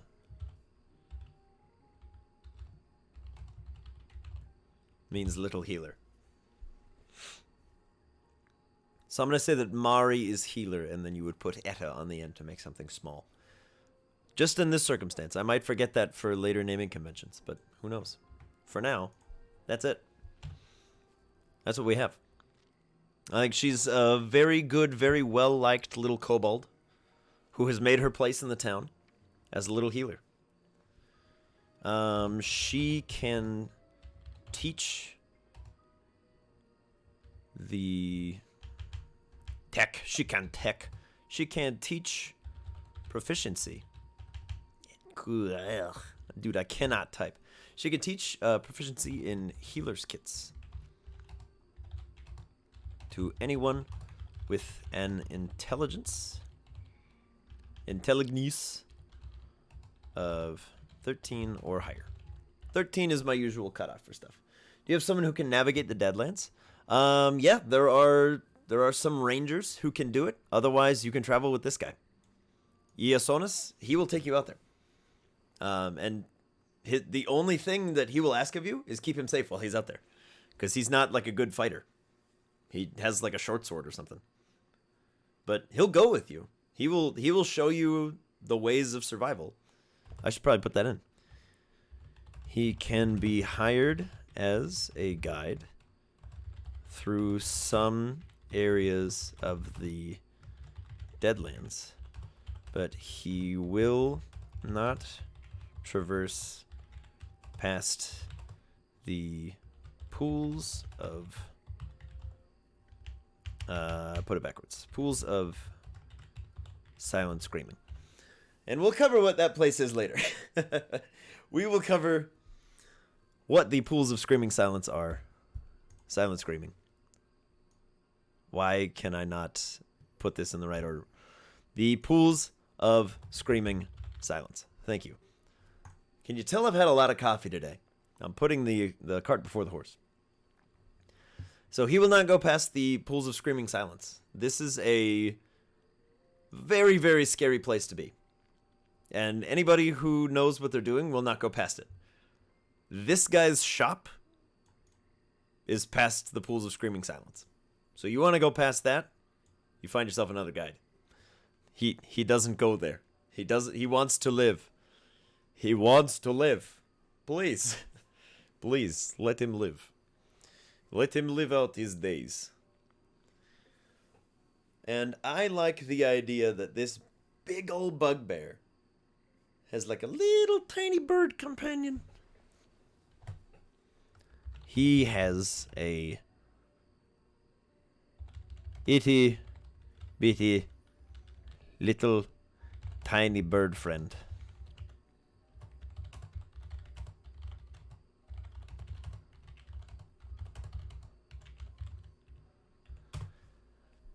An itty bitty little tiny bird friend. Little bitty little tiny little bird. Just a super teeny tiny one. Just the smallest little bird. And I don't know what Pokemon it's going to be. I don't know if it's going to be a Pokemon. It might just be a little tiny bird. We need a hummingbird Pokemon. That's what I'm saying. But it's not really a hummingbird. It's like a teeny tiny little, like, it's like a little blue jay or something. I don't know. My heart says Chatot, but I already have an NPC with a Chatot that I really like. So I want to make something else cooler.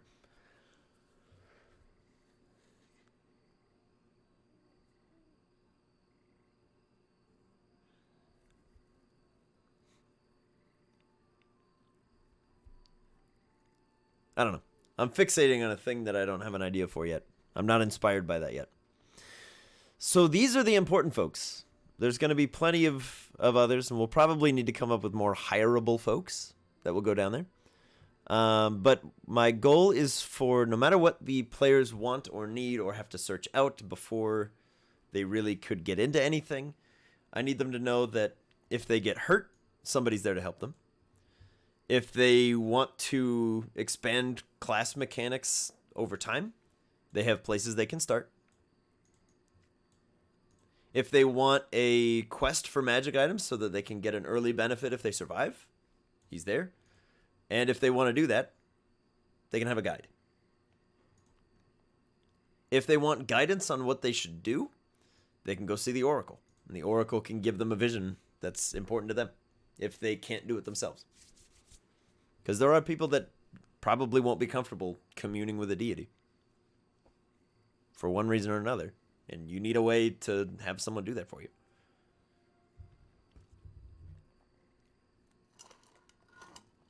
But this being a starting town, it's not really intended that you hang out here long term. So let's go back to this thing right here. Let's go back to the crude model. Here it is. You know it and you love it. Let's find another thing. And not all of them have to have Greek names, because I already know that somewhere up here, probably, I'm gonna say it's right along the line of the forest, and traveling up through House Andromeda, because that's where this would be. And this isn't going to be as wide as it looks like. Again, this model is not to scale. There's a reason I've put it in red. This is the Red River. You might remember the Laris region that you know and love has a green river, so named for all the algae that flows through it. This is the Red River, so named because the radical cult of Dionysus that sacrifices people, even though he's not okay with that and doesn't want them to do it anymore. They sacrifice people and they dump them in this river because they believe it has holy significance to Dionysus. And it does not. They're just all so drunk and partying that they've convinced themselves this is what he wants.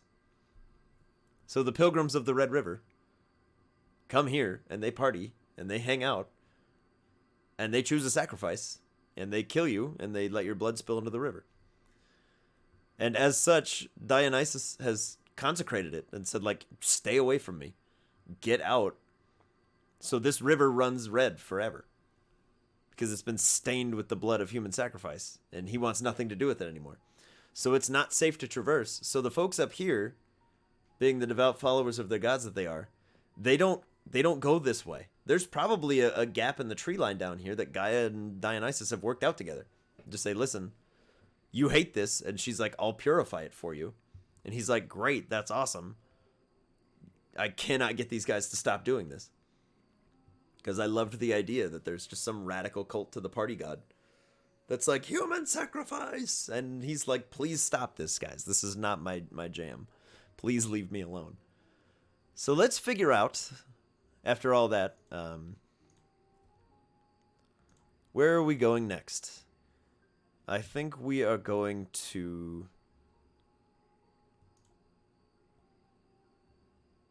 I think we're going to Chrysanthos. So I think Chrysanthos is going to be If this is 30 miles, this is probably 5 or so miles from the edge. So we've got about 25 miles to play with. Again, not to scale. But I'm going to say it's roughly here. I think it's a little bit north. So this is Chrysanthos. And we're going to write that down here. Because eventually I'm going to actually sit down with like a poster board and work this thing out. Are there mountain ranges here? Yeah, probably. It would make sense. I think what we have is they're up here. I think that makes the most sense. Is we do something like this. And again, don't worry. This is very professional. I have done this before. Your safety is not guaranteed. So I think the mountains jut up into here. And I think Gaia's okay with that. So, if you live in this setting and you are a dwarf and you say, where do I fit in? If you're a mountain dwarf, you came from here. If you are a shield dwarf or otherwise, you came from the northern kingdoms. And you came down to the new southern Lyresian kingdoms. If you are a Goliath, depending on your tribe, you are probably from one of these mountains. Al's Toy Barn 5. Did Jordan just pop into the chat just in time to see this ridiculous map that's not to scale? He did. Hello, Jordan. Hello, sir. Thank you for the follow, buddy. Welcome to the crude world building. So this is Chrysanthos. We're going to make this one next. And I think I'm going to put it a little bit closer to the edge. I think most towns are going to be on one edge or the other of the forest. Very few, if any, are going to be in the middle. That's going to be reserved for if the players really want to do a dungeon crawl or go into a temple to find something that they've been shown in a vision. Al's Toy Barn. He's here. So yeah. So we have Chrysanthos. And while we're at it, let's pull up our list again.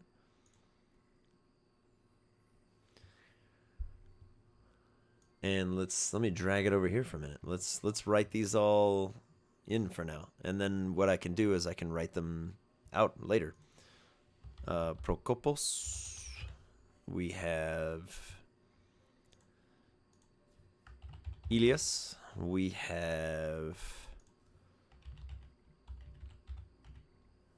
Stamatia. I'll look up how to pronounce it or I'll change it later. Eulita. And I think up here you have Lycorgos. Because that sounds a bit closer to Dwarven to my ears. And Orestiada is down here. And those are completely irrelevant. It doesn't matter where I put them. I just want them on the map so I can move them around later. So let's figure this thing out, shall we? The Lycorgos and Iolita are here. This map is so hectic and I love it. Oh, it's going to get worse, Michael. It's going to get worse. Okay, so red circles. These are non-Beastman cities. The brown rectangles are Beastman cities. The red circles are dwarves, Goliath, something of that nature. A black square is elves and or humans. So we're going to figure this out. I think Procopos immediately ruins this plan and is the unofficial capital of the South. It's like one of the only larger towns. I think Elias is the furthest north Beastman city. I should at least stick to my own conventions. Good golly. So that's the only like northernmost Beastman city. Orestiada is probably like gnolls and goblins that just make their living hunting And they might make the trek up to Manakos occasionally. And what I'm realizing is I would rather immediately change my mind and put these boys like down here. So that it makes sense that you would have a chain of Beastman cities. And I think you put Procopos vaguely over here. So not out of the question that the players could start and go here. But this is probably like 15 miles in the woods. So if you don't have a ranger, that's like 2 weeks of travel. Because the forest is always shifting and barring your path unless you have a guide. And I think over here we have another non-human city. And I think this down here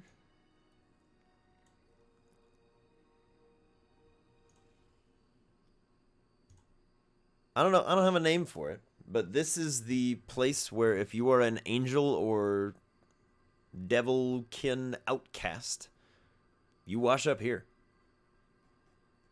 Because I need a place where somebody who has a backstory where they were killed, you woke up somewhere. And I think this is Crook's Call.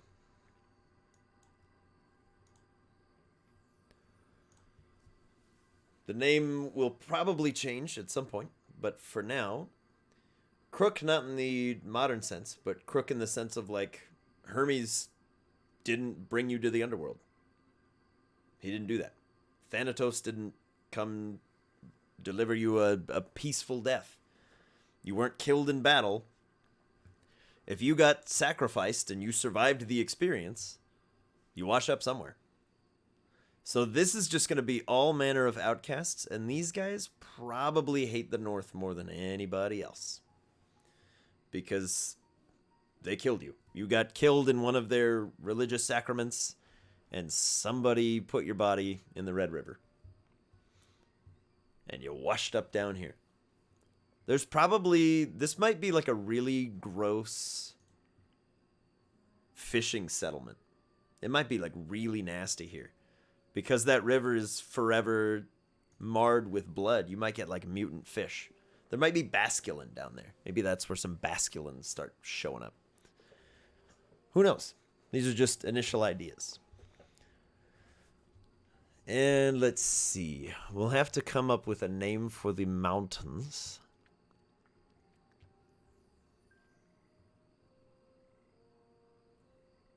But that's enough ridiculous map for the moment. Let's go back to what we were doing. And this will fix itself in a second. There we go. So we are back over here. So my mission now, and I have no choice but to accept it, is to take this ridiculous thing and write down all that nonsense that I just blurbed out all over the map.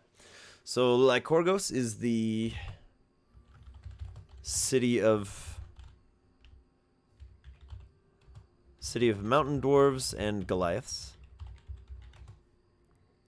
that prefer a life adjacent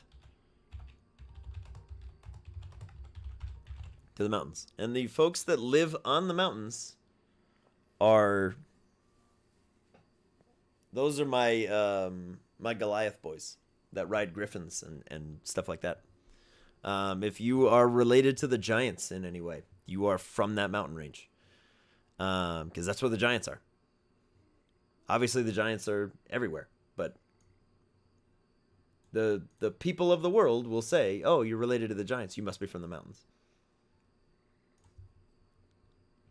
Whether or not it's true, you got to come up with what people believe, because that's arguably more important than what matters.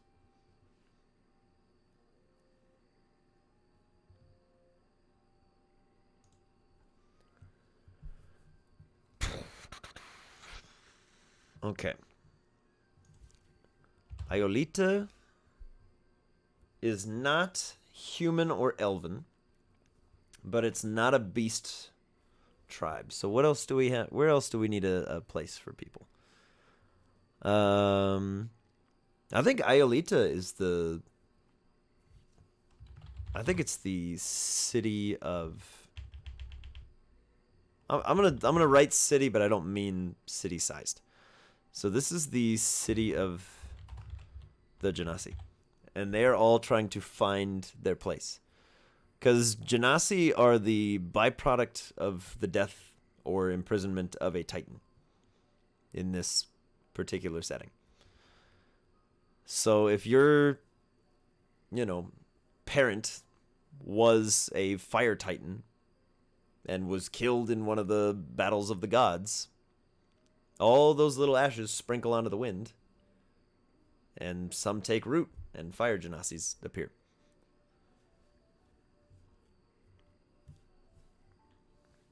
So I'm going to say...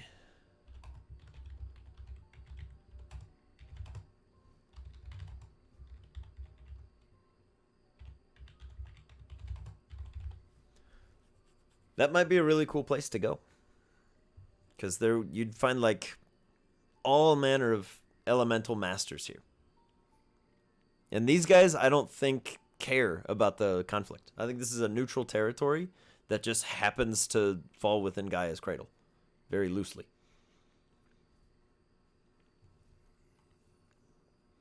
So, Chrysanthos is the nearest city to Manakos.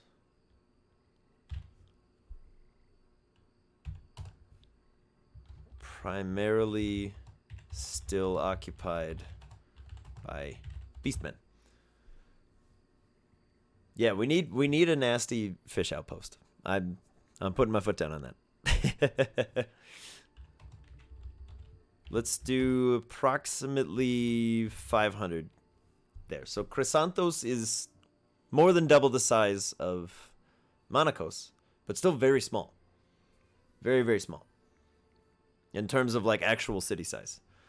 Iolita is...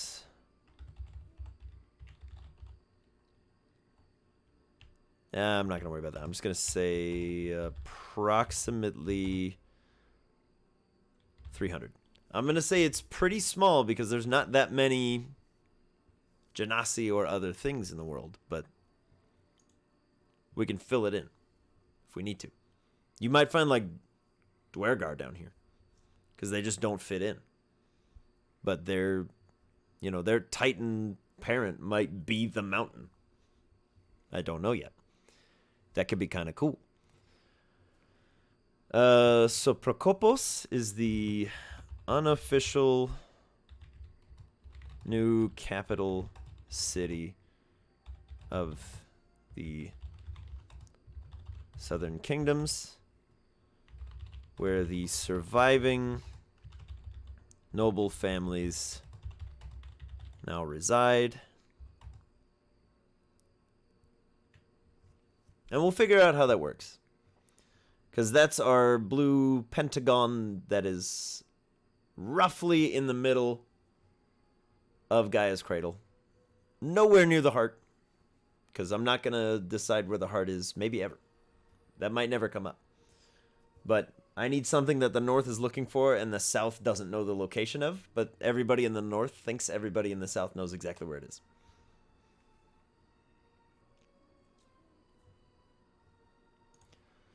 So we need to add on here Crook's Call. A city, a dirty fishing village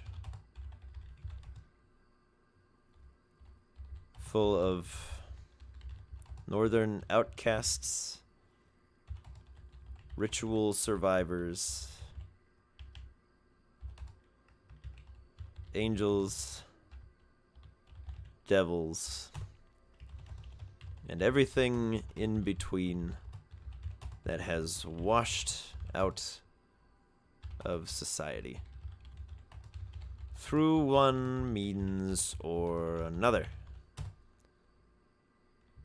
is founded along the western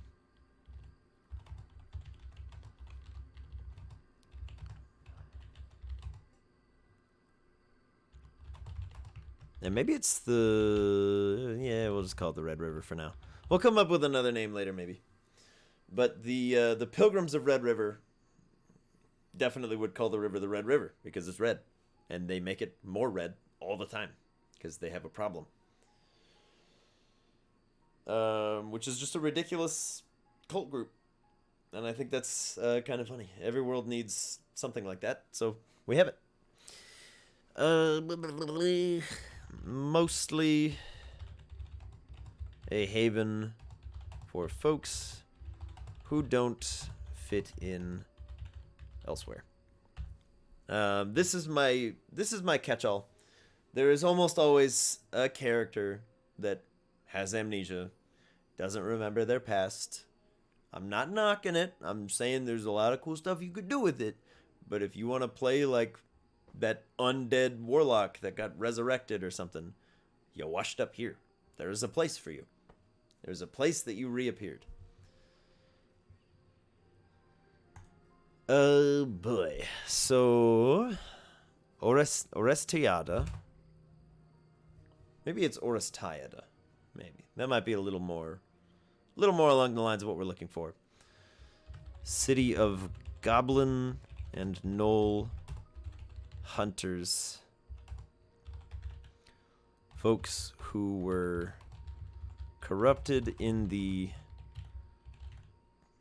Deadlands that want to feed into their new, more primal natures without the judgment of others. So these guys aren't necessarily like murder hobos, but they don't want to live a life as a hyena guy that doesn't go out and hunt. They can't keep that under control. Also a haven for lycanthropy. As long as they do not practice their skills on their neighbors. Because these guys still have to work together. The town still has to make sense. But again, I need a place. If you're a lycanthrope, where do you go? Where did you get infected? There's a danger. If you go around this town, you might get attacked by a werewolf and you might fail that save. Could be a good thing, could be a bad thing. Could be terrible for you. I have no idea. That might be the worst thing for your character. That might be the greatest thing for your character. I don't know. But we have all these things we got to fit in. So we're going to make them fit. And we'll do some deeper dives on at least one of these today. We'll go a little deeper. So Stamatia is the closest city to Crook's Call. So this is... If you wake up in Crook's Call and you decide that it is not for you, you would probably end up here. It's the next place in. It is a place that does not have a high elf or human population. So what else do we have to fit? What else needs to fit in here? Could be gnomes. Maybe it's our little halfling village. Might be a little weird, but...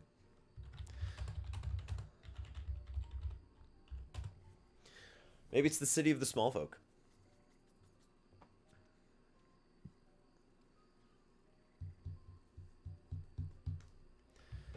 I'm going to say it's probably pretty small still. Let's throw out a very low number. Let's say like 150.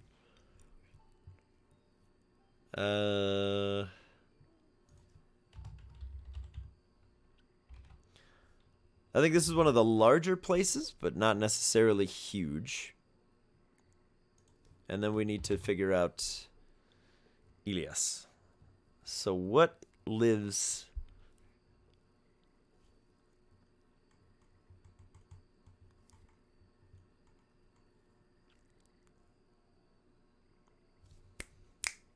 I've got it. City of animal folk, Leonins, Loxodons, etc. A safe place where folks who have begun transitioning into beasts from one by one means or another, be it arcane corruption from the Deadlands, or the cruel whims of cruel gods. Because the gods do love to be turning people into things like geese or other animals, or a tree, or like a cow. This is a safe place for you. Somewhere you would land. But if you're becoming one of these folks and you want to lean into it, you just keep going west. And they welcome you in there. Because they've added so many dang animal adjacent races that I need a place for them to be, and sometimes you need a couple places for them to be. So if you're a Leonin or a Loxodon or a Tabaxi or a Kenku or, you know, any of those fellas, you're probably from here. Or at least have spent some time there. You might have some knowledge of how that works, because that's a good place for you to be. We're gonna say that Lycorgos is probably the smallest. It's like I'm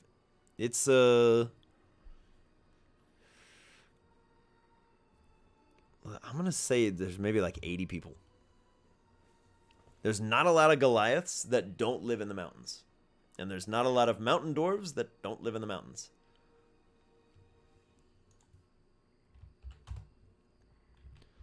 Also serves as a trading post between the rest of the Cradle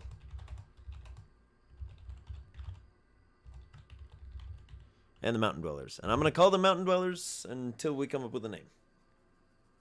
And I'll deal with that if somebody is from there.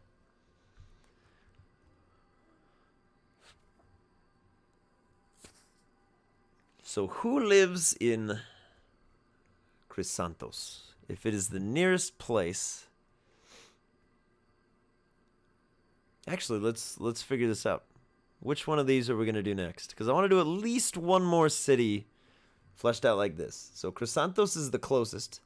Procopos would be the largest. And Elias is really only important if somebody is playing an animal adjacent person. Let's dive into this, because this could be interesting.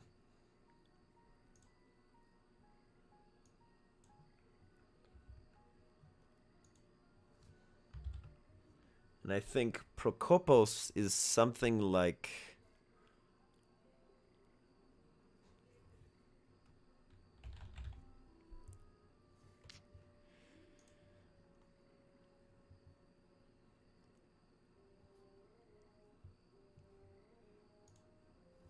Let's start here.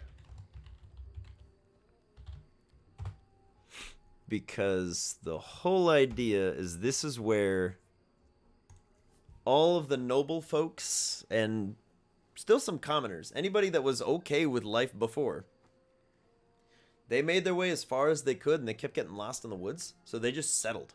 They said, screw it, we live here now. These guys might not have an oracle because they did that.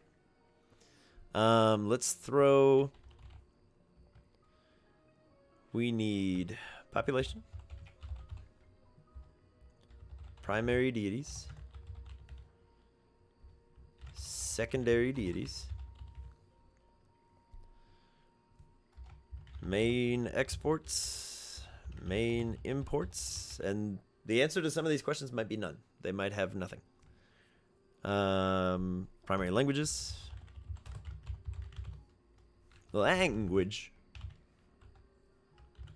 and a secondary languages. And then some important figures. Okay, so this is our capital city. And as I've learned from the Tatery Tots, just because it's the capital doesn't mean anybody's ever going to go there. They might not spend a lot of time there. They might come back. They might never see it. Doesn't mean we don't put the work in, though. So, population is the largest in the south. I'm going to say this is somewhere in the vein of, like, 3,000 to 4,000. Ooh. So, lots of people down here. Whole awful lot of people. This will be the closest thing to a fully established city that you'll find down south. Your primary deities down here are going to be a lot of minor gods and goddesses. This is going to be, we're going to say Hestia.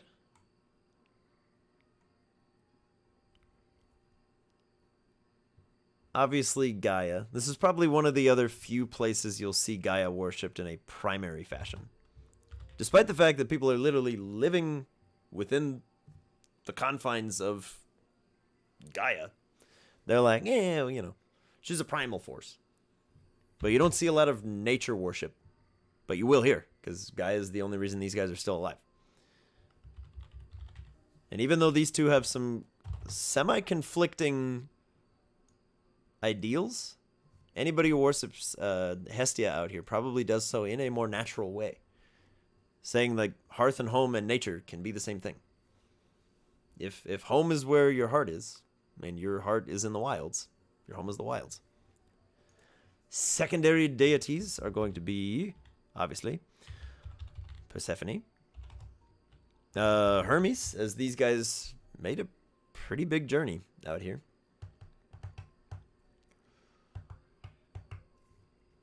And let's grab like one more.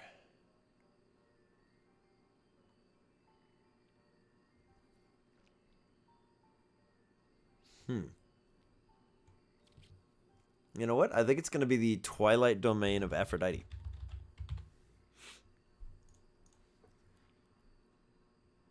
Because these guys are all about family and how it pertains to nature. So we're going to go with something like that.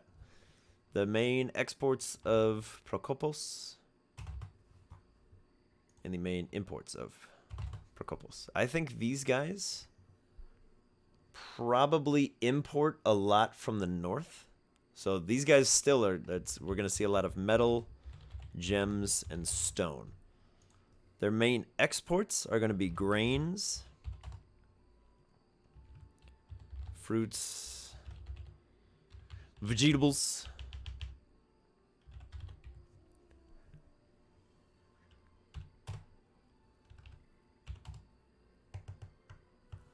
and a militia. They have the largest population. They would have some degree of standing army just in case. Because it's not unheard of that people from the north could get in to Procopos. They're not that far into the woods. They're only 5 or 6 miles. Primary language here is going to be Undercommon and Sylvan, which I think is pretty much what we said down here too. Secondary languages would be Primordial, because they do a lot of dealings with the folks up north. And they probably also speak nothing. I think that's it. I think what I'm going to do is I'm going to do the same thing I did down below, and that's okay.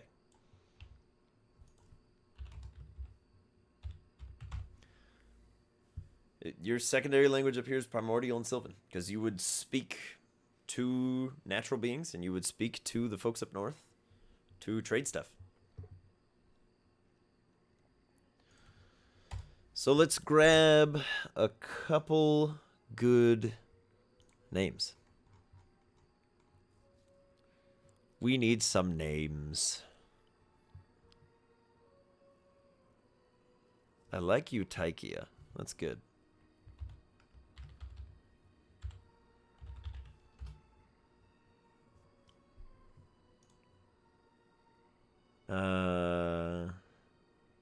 If they did have a...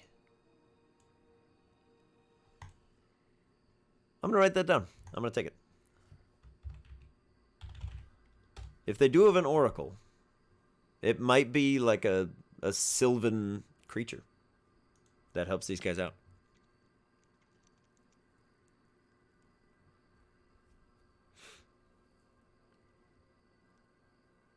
Hypatia meaning highest or supreme.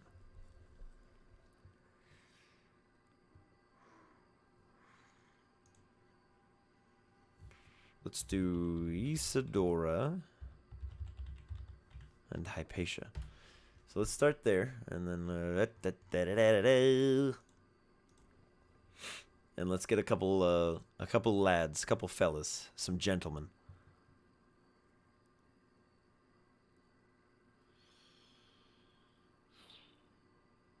Let's grab Aiskalos.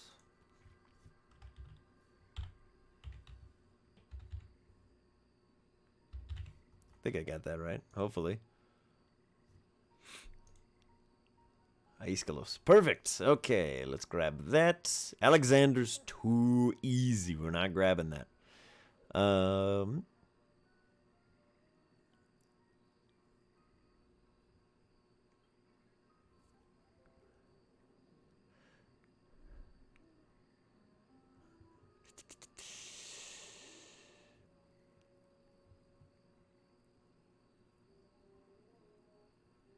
Ooh, meaning against.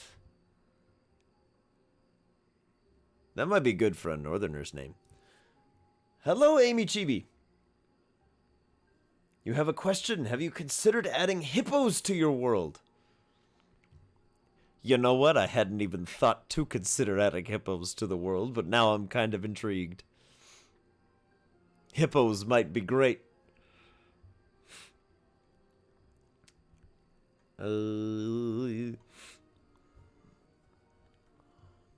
Basilius. Let's throw Basilius on here. We don't have a lot of B names, because there's only 2 on this list. Basilius.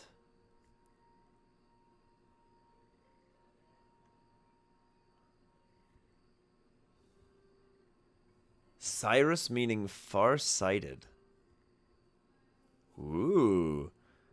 So if we took this, Kyrios, and said it's the far-sighted lord, isn't that too similar? That is, yeah. We don't want to use that because we've already said what that means. So even though that's the actual meaning of it.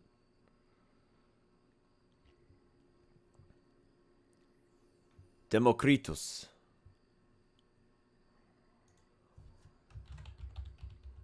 I just looked over and saw Hippo Battle Mount. Would a Hippo Battle Mount sound good maybe for a barbarian clan that lives close to the riverbank and attacks boats that travel on the river? That would be sick. I love hippos. Hippos would be so cool.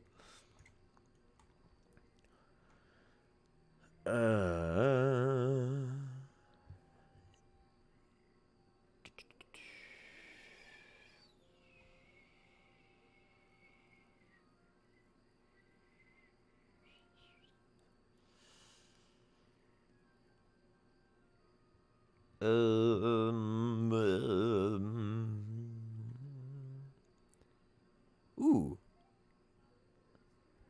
Aeodoxus is good. All right. So rather than continuing to look for names, because that's kind of just me hoping to stumble upon something that inspires anything, let's fill in what we have. Because this will be probably a good place for us to end today. If we can get 2 whole cities more or less done in terms of the people that live there and their populations and stuff like that, then it becomes a matter of prepping them when we're closer to running. Yeah. Yo, Devin, have a great day, my dude. Goodbye. Okay. Eutaikia. Da da da da da. Aisquilos.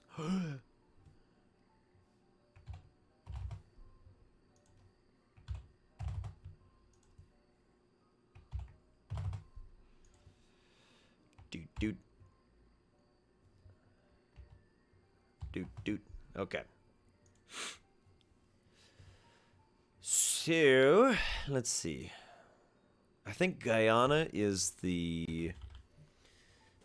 If she's not the ruler, she's definitely the heir to the throne. And they absolutely would have named her after Gaia. And she would be probably like half Sylvan. So she might be a... I think she's a demigod.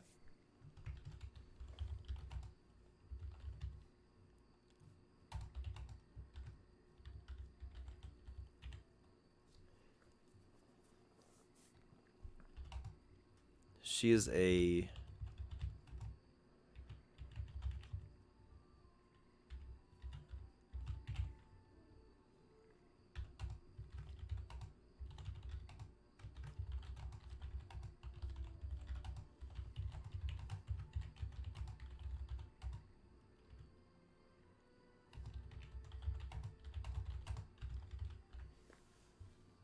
So she's a high-level druid with control over the cradle as long as she's within a certain range of the city. So she basically, rather than having battlements and a standing army that she runs, she controls the forest.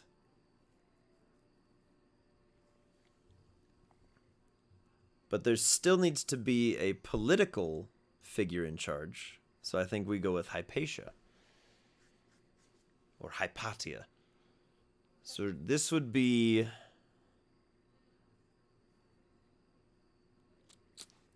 Let's get weird. This is the queen of Procopos. Second in command only to the word of Guyana. She runs the day-to-day operations.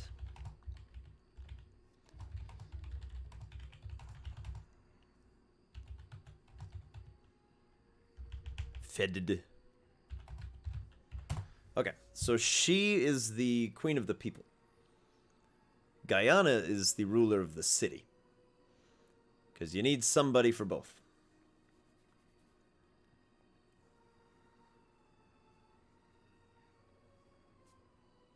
I think Hypatia is human, fled the events of Ragnarok, and led her people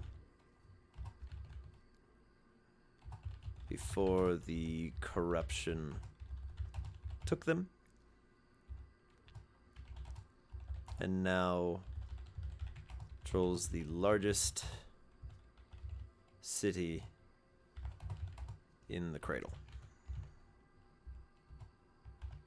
Made a pact with Gaia and was granted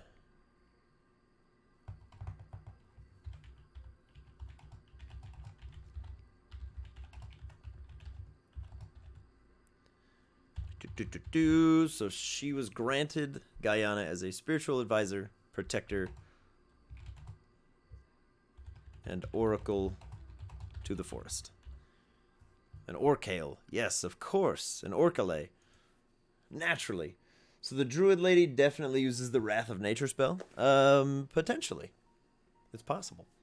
But most of the time, the way the forest handles intruders is it either makes you get lost until you run out of supplies, and then it lets you leave. So it just keeps you from doing anything. Or if you start trying to burn things down, you just get hanged from the vines. They'll hang you from a tree for a few days. Then you'll change your tune. Not hanged in the traditional sense, but like they'll just dangle you up there and let the beasts of the forest do what they will. So that might be kind of fun. Who knows? I think Isadora is probably... let's say that...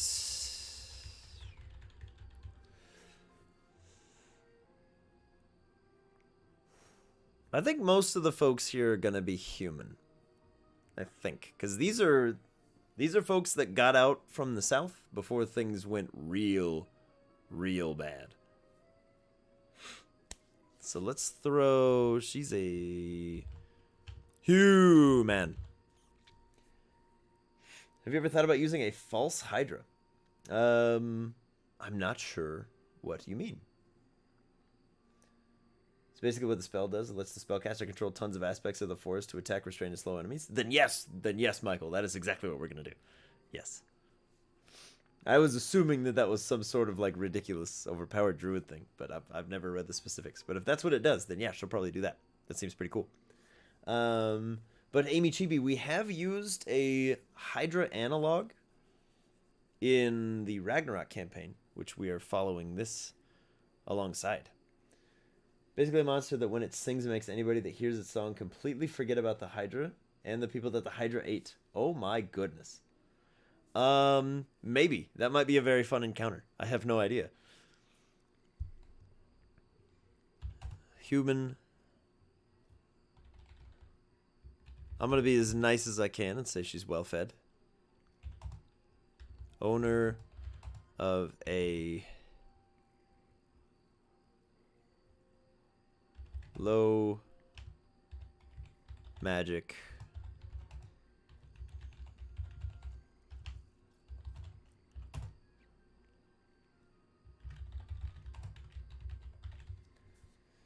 It's also the idea of making a street painter draw a painting of the party for the next day. There was a whole other party member that got killed by the Hydra and the party completely forgot. Oh my word. That's just scary. That's too much power. I love it. So I think she's a very skilled alchemist. She sells a lot of low-level magic items.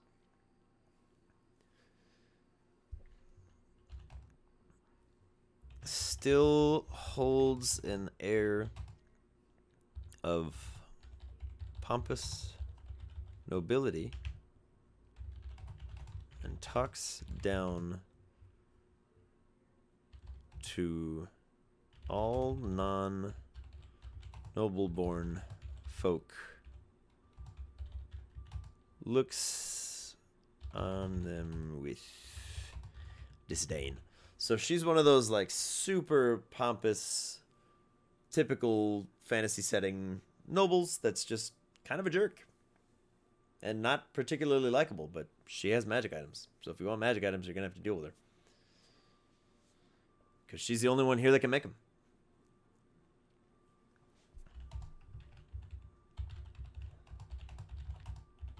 And we'll figure out what kind of artificer she is later. Capable of enchanting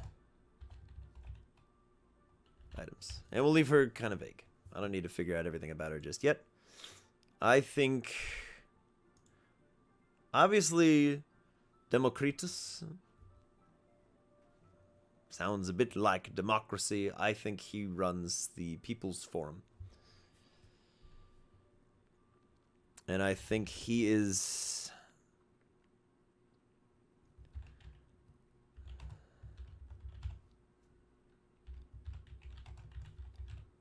I think he is a... Nah.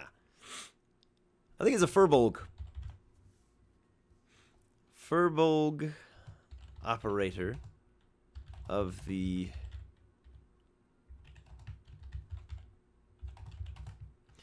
I don't want to... Because that's in Bioshock Infinite. I always want to use Vox Populi because it literally just means voice of the people. But... you can't do that anymore without it drawing the comparison.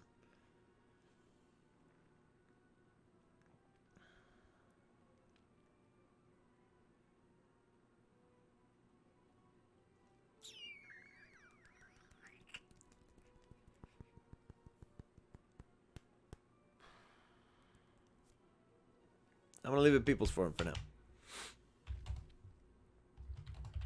A well-liked... Is everything today more Southernland stuff? Yes. Yeah, for now, it's going to be Southernland places. I'm starting with the places that players would be able to go early, so that I have that legwork done, so that in theory I could start this like next week. Not that I'm gonna. Got enough other stuff going on right now. But the idea is to be able to get this off the ground if we get the chance. So we're going to start with where the people are going to be. Because the people in the north, I need my birthright players to do a lot of the heavy lifting there. They have to make kingdoms and stuff. Because the only thing I've done is flesh out 2 of the noble houses of the Court of Roses. Everything up north, besides that, and probably a couple like fringe frontier towns, are up to the discretion of however many people I can get to agree to be consistent in their birthright stuff.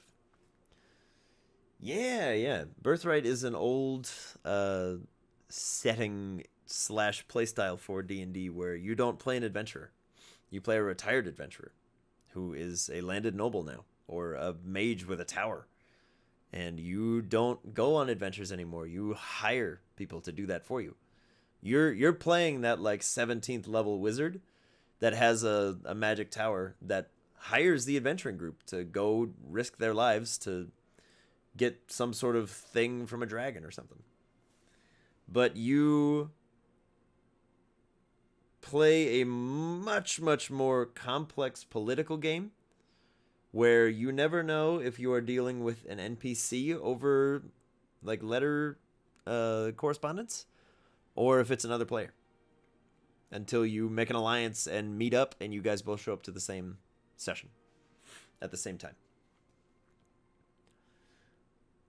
Confused because your northern lands are very similar to the Kingdom from Fire Emblem Birthright. Oh. Well, kind of. But yeah, the idea for up north is anybody who was playing that side of things is very Game of Thrones, political, backstabbing, stuff like that. And most players don't like that. And most of the time when I have tried to run this in the past, it hasn't gone particularly well. So it's not going to be filmed or anything if we did this. Even if this thing is going to be filmed, there's not going to be a lot of updates on the Birthright side because the Birthright players tend to be super busy and don't have a lot of time to play D&D, but they like to hear what's going on in the stories. So that's my way of keeping them included. But I think that Democritus is a furbolg. He is a well-liked member of society. But his honeyed words threaten the nobility, who do not like him. He is a relatively lower level bard from the College of Glamour. And he is well established in the world, let's say in the wider world, for his skill as a raconteur. There we go.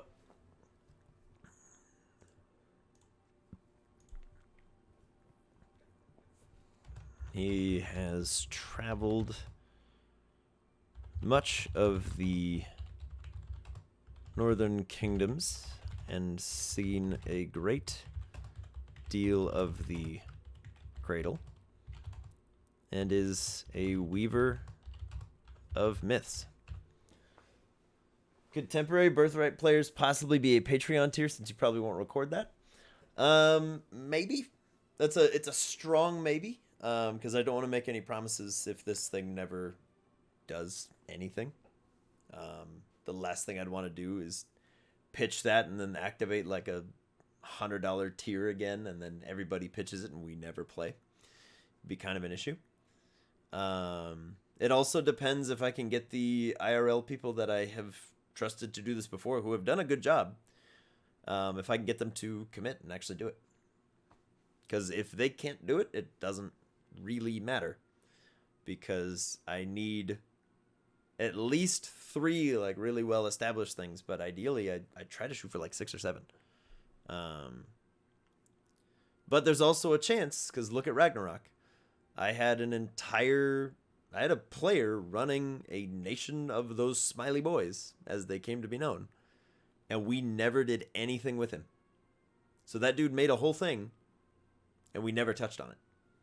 So there was a whole story arc from a whole person, and I would hate to do that to somebody in the Patreon. If you're like paying to be a part of the game and they just don't interface with you, then you never do anything.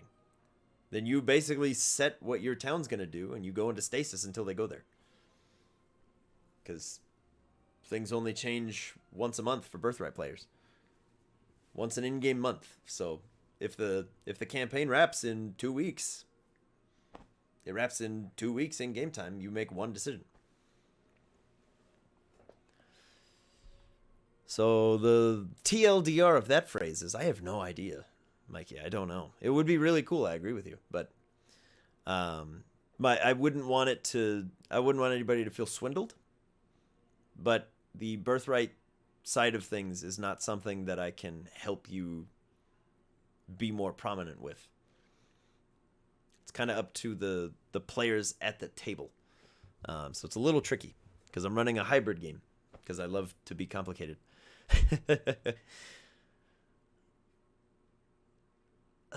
So let's see.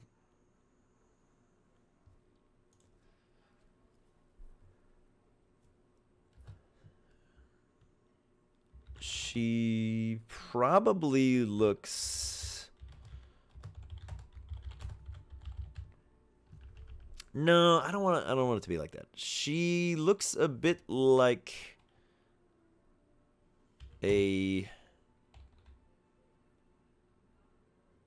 What's a non-creepy way to say she looks like a marionette puppet that's been carved? But not literally like open jaw, etc. Not on strings, no like ball joints, but she looks like a wooden person.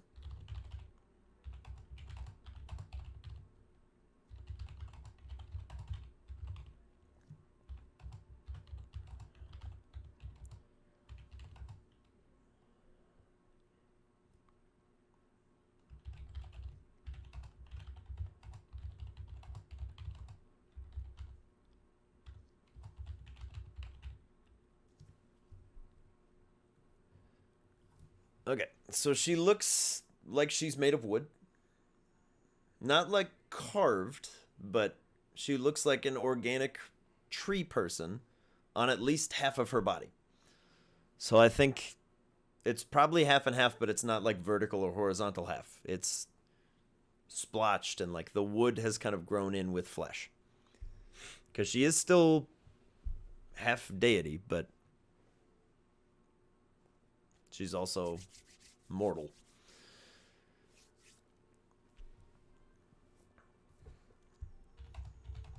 She is half celestial and half natural. I'm going to put it that way, because that makes sense to me. So hopefully we're good there. She's a bit like the Puppets. She looks a bit like the Puppets, but taller and much more intelligent.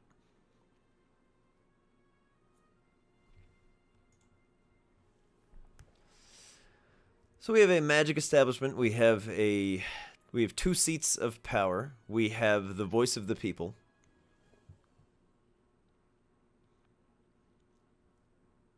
And even though the nobles do not like him, he is untouchable. Bards are a neutral faction in the world. Bards and monks are one of the few groups that are able to go between north and south, and within reason, not be like immediately attacked. Obviously, if you're doing hostile things, they're going to come after you. But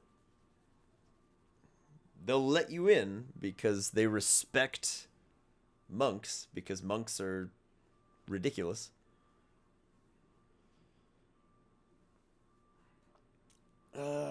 So who... I think Basilius and Aeschylus are going to be...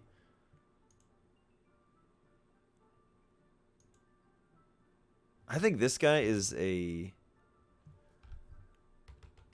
He's another, like, high-level fighter. And I think this guy...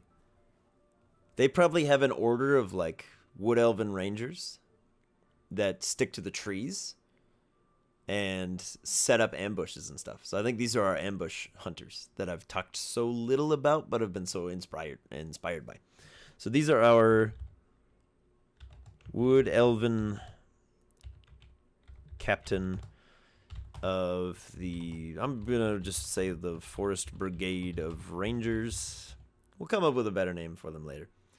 For now, this is the image I'm looking for. He's a Wood Elven captain of a bunch of rangers.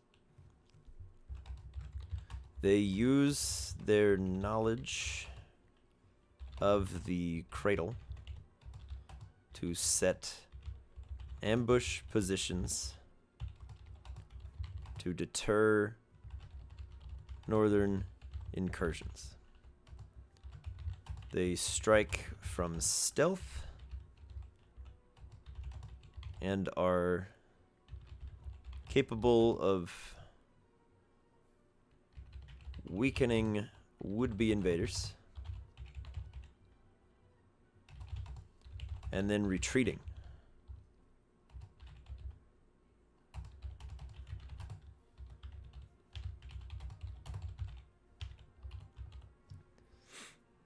To abreve, yes, of course. We are abreving here. So yeah, these guys like bust in, snipe 3 or 4 of the cavaliers or anybody who's, you know, incurring from the north or further south. These guys take out as many as they can from stealth, and once they're spotted, they just go. They hightail it out of there. And they're wood elves, so they're really good at blending into the trees. So these guys will probably all have like boots and cloaks of elven kind. Which, you know, if you play a wood elf ranger, these guys might be your buddies. Who knows?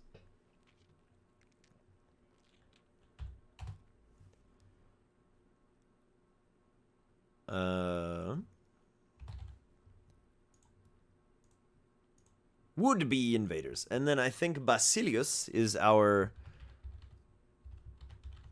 half-elven captain of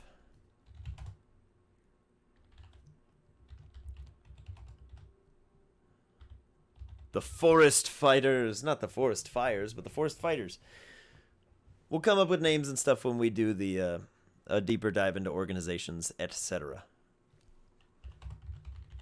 These guys roll in after the Rangers have weakened invaders and take out whatever is left. So I think these are my sweet and precious boys. I think these are my Shattered Lance fellows.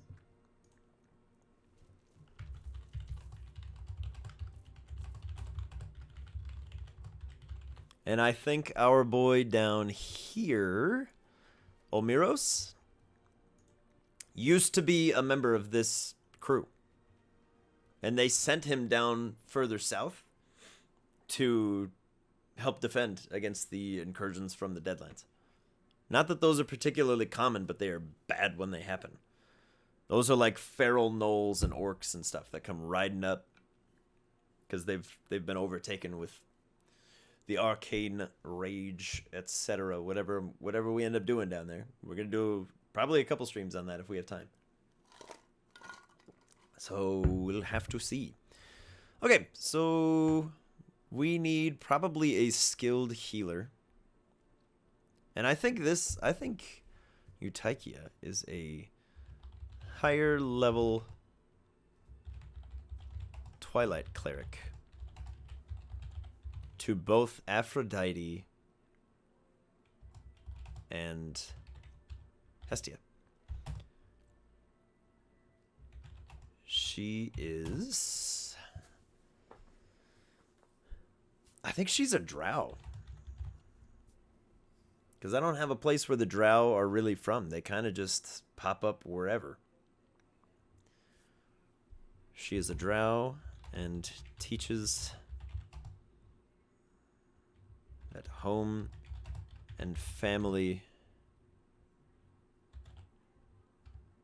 Don't need to fear the dark, but should instead embrace it as an opportunity to stay close to loved ones in all aspects of that. So I think this gal, this drow, there's two aspects to her teachings and this church. There's the side of Aphrodite, saying that basically teaching you should spend the nights with the people that you love. Not necessarily that you should go be, you know, a nymphomaniac somewhere. But she's teaching a more controlled worship of Aphrodite, in the sense of you should spend your nights with the people that you love and trust, because the dark is not a place where you should really go exploring. Use it as an opportunity to get closer to your family. And that ties in nicely with Hestia, who's one of the founding deities of this city, saying, yeah, you should be spending as much time as you can at your home with your families. So she's probably a very, very popular figure in the town, because these folks have made it as far as they have by sticking together.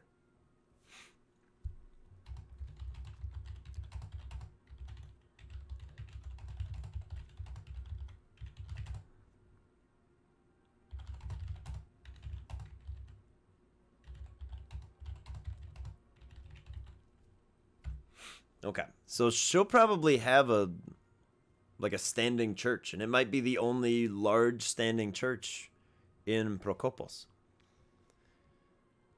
Okay, so we just need Aedoxus, and I think this guy... I keep seeing ox in the name, and I want to have him do something with oxes, but I'm not going to worry about that right now. But I do need some level of farming and ranching. So I think this guy is the Master of Harvests or something. He's got some kind of cool title.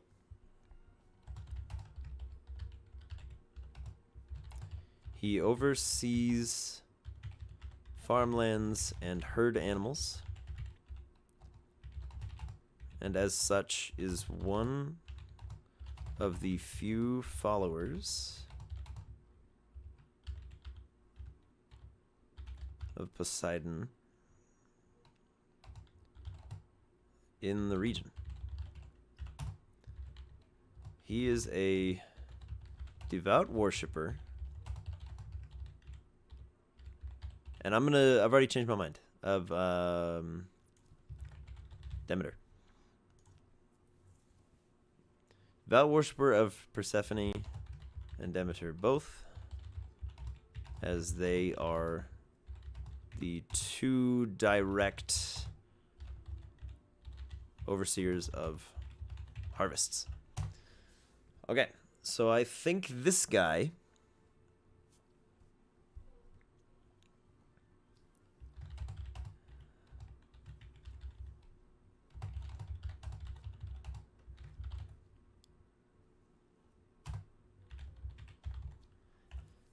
he is a very low-level druid who pretty much only knows speak with animals and like animal friendship.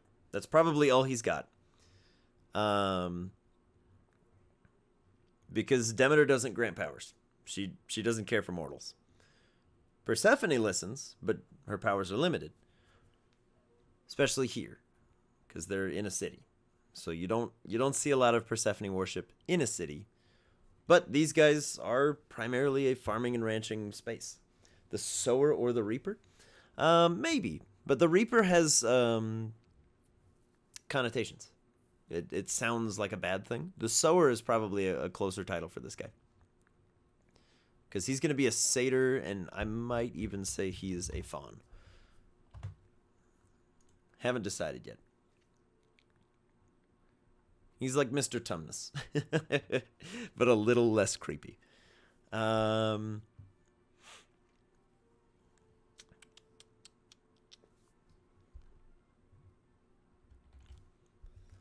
Okay. I think that's pretty good for these guys for now. We know a lot about them. We have some organizations to flesh out later. We still have a couple more cities that we need to make for the south. But we have our starting town. We have our guidelines. We have our capital city. And we have our guidelines. I think that's good for today. If I put any more effort into this, it'll be probably doing a couple of these name conventions. I might grab a bunch of names that are inspiring and throw those into here so that we don't have to spend like 45 minutes doing that on stream. We might figure out if these guys have a lot of farmland relative to their surroundings. We might figure out what of these they grow. Because there needs to be a place for rangers to safely acquire this stuff. Same with up here. They probably grow a lot of tobacco. Because it's a psychoactive chemical and it's addictive. And oracles get addicted to speaking to their gods. It's one of the dangers. They're basically high all the time because they want to be in constant contact. Because it's an empowering feeling. These guys will come into play in the Arcane Deadlands, because I keep saying there's no standing cities, but there is one. But we'll figure that out later. So for now, I'm going to stop here for the stream and the recording. Pop this up on the YouTube side, rip the other two VODs down, and I'm going to put them all up probably later today if all goes well. So I want to thank you all for hanging out, doing some chit-chatting with me. We covered a lot of ground. Again, some of these streams are going to be a lot more engaging than others, but if you're watching this on the YouTube side, we do host these live on Twitch. We're doing a whole awful lot of them right now. This is our third one in the last week, because I have a lot of ground to cover if I want to make this world really pop. So, yeah. Anyways, I'm going to stop talking now. Thank you guys for hanging out. Goodbye!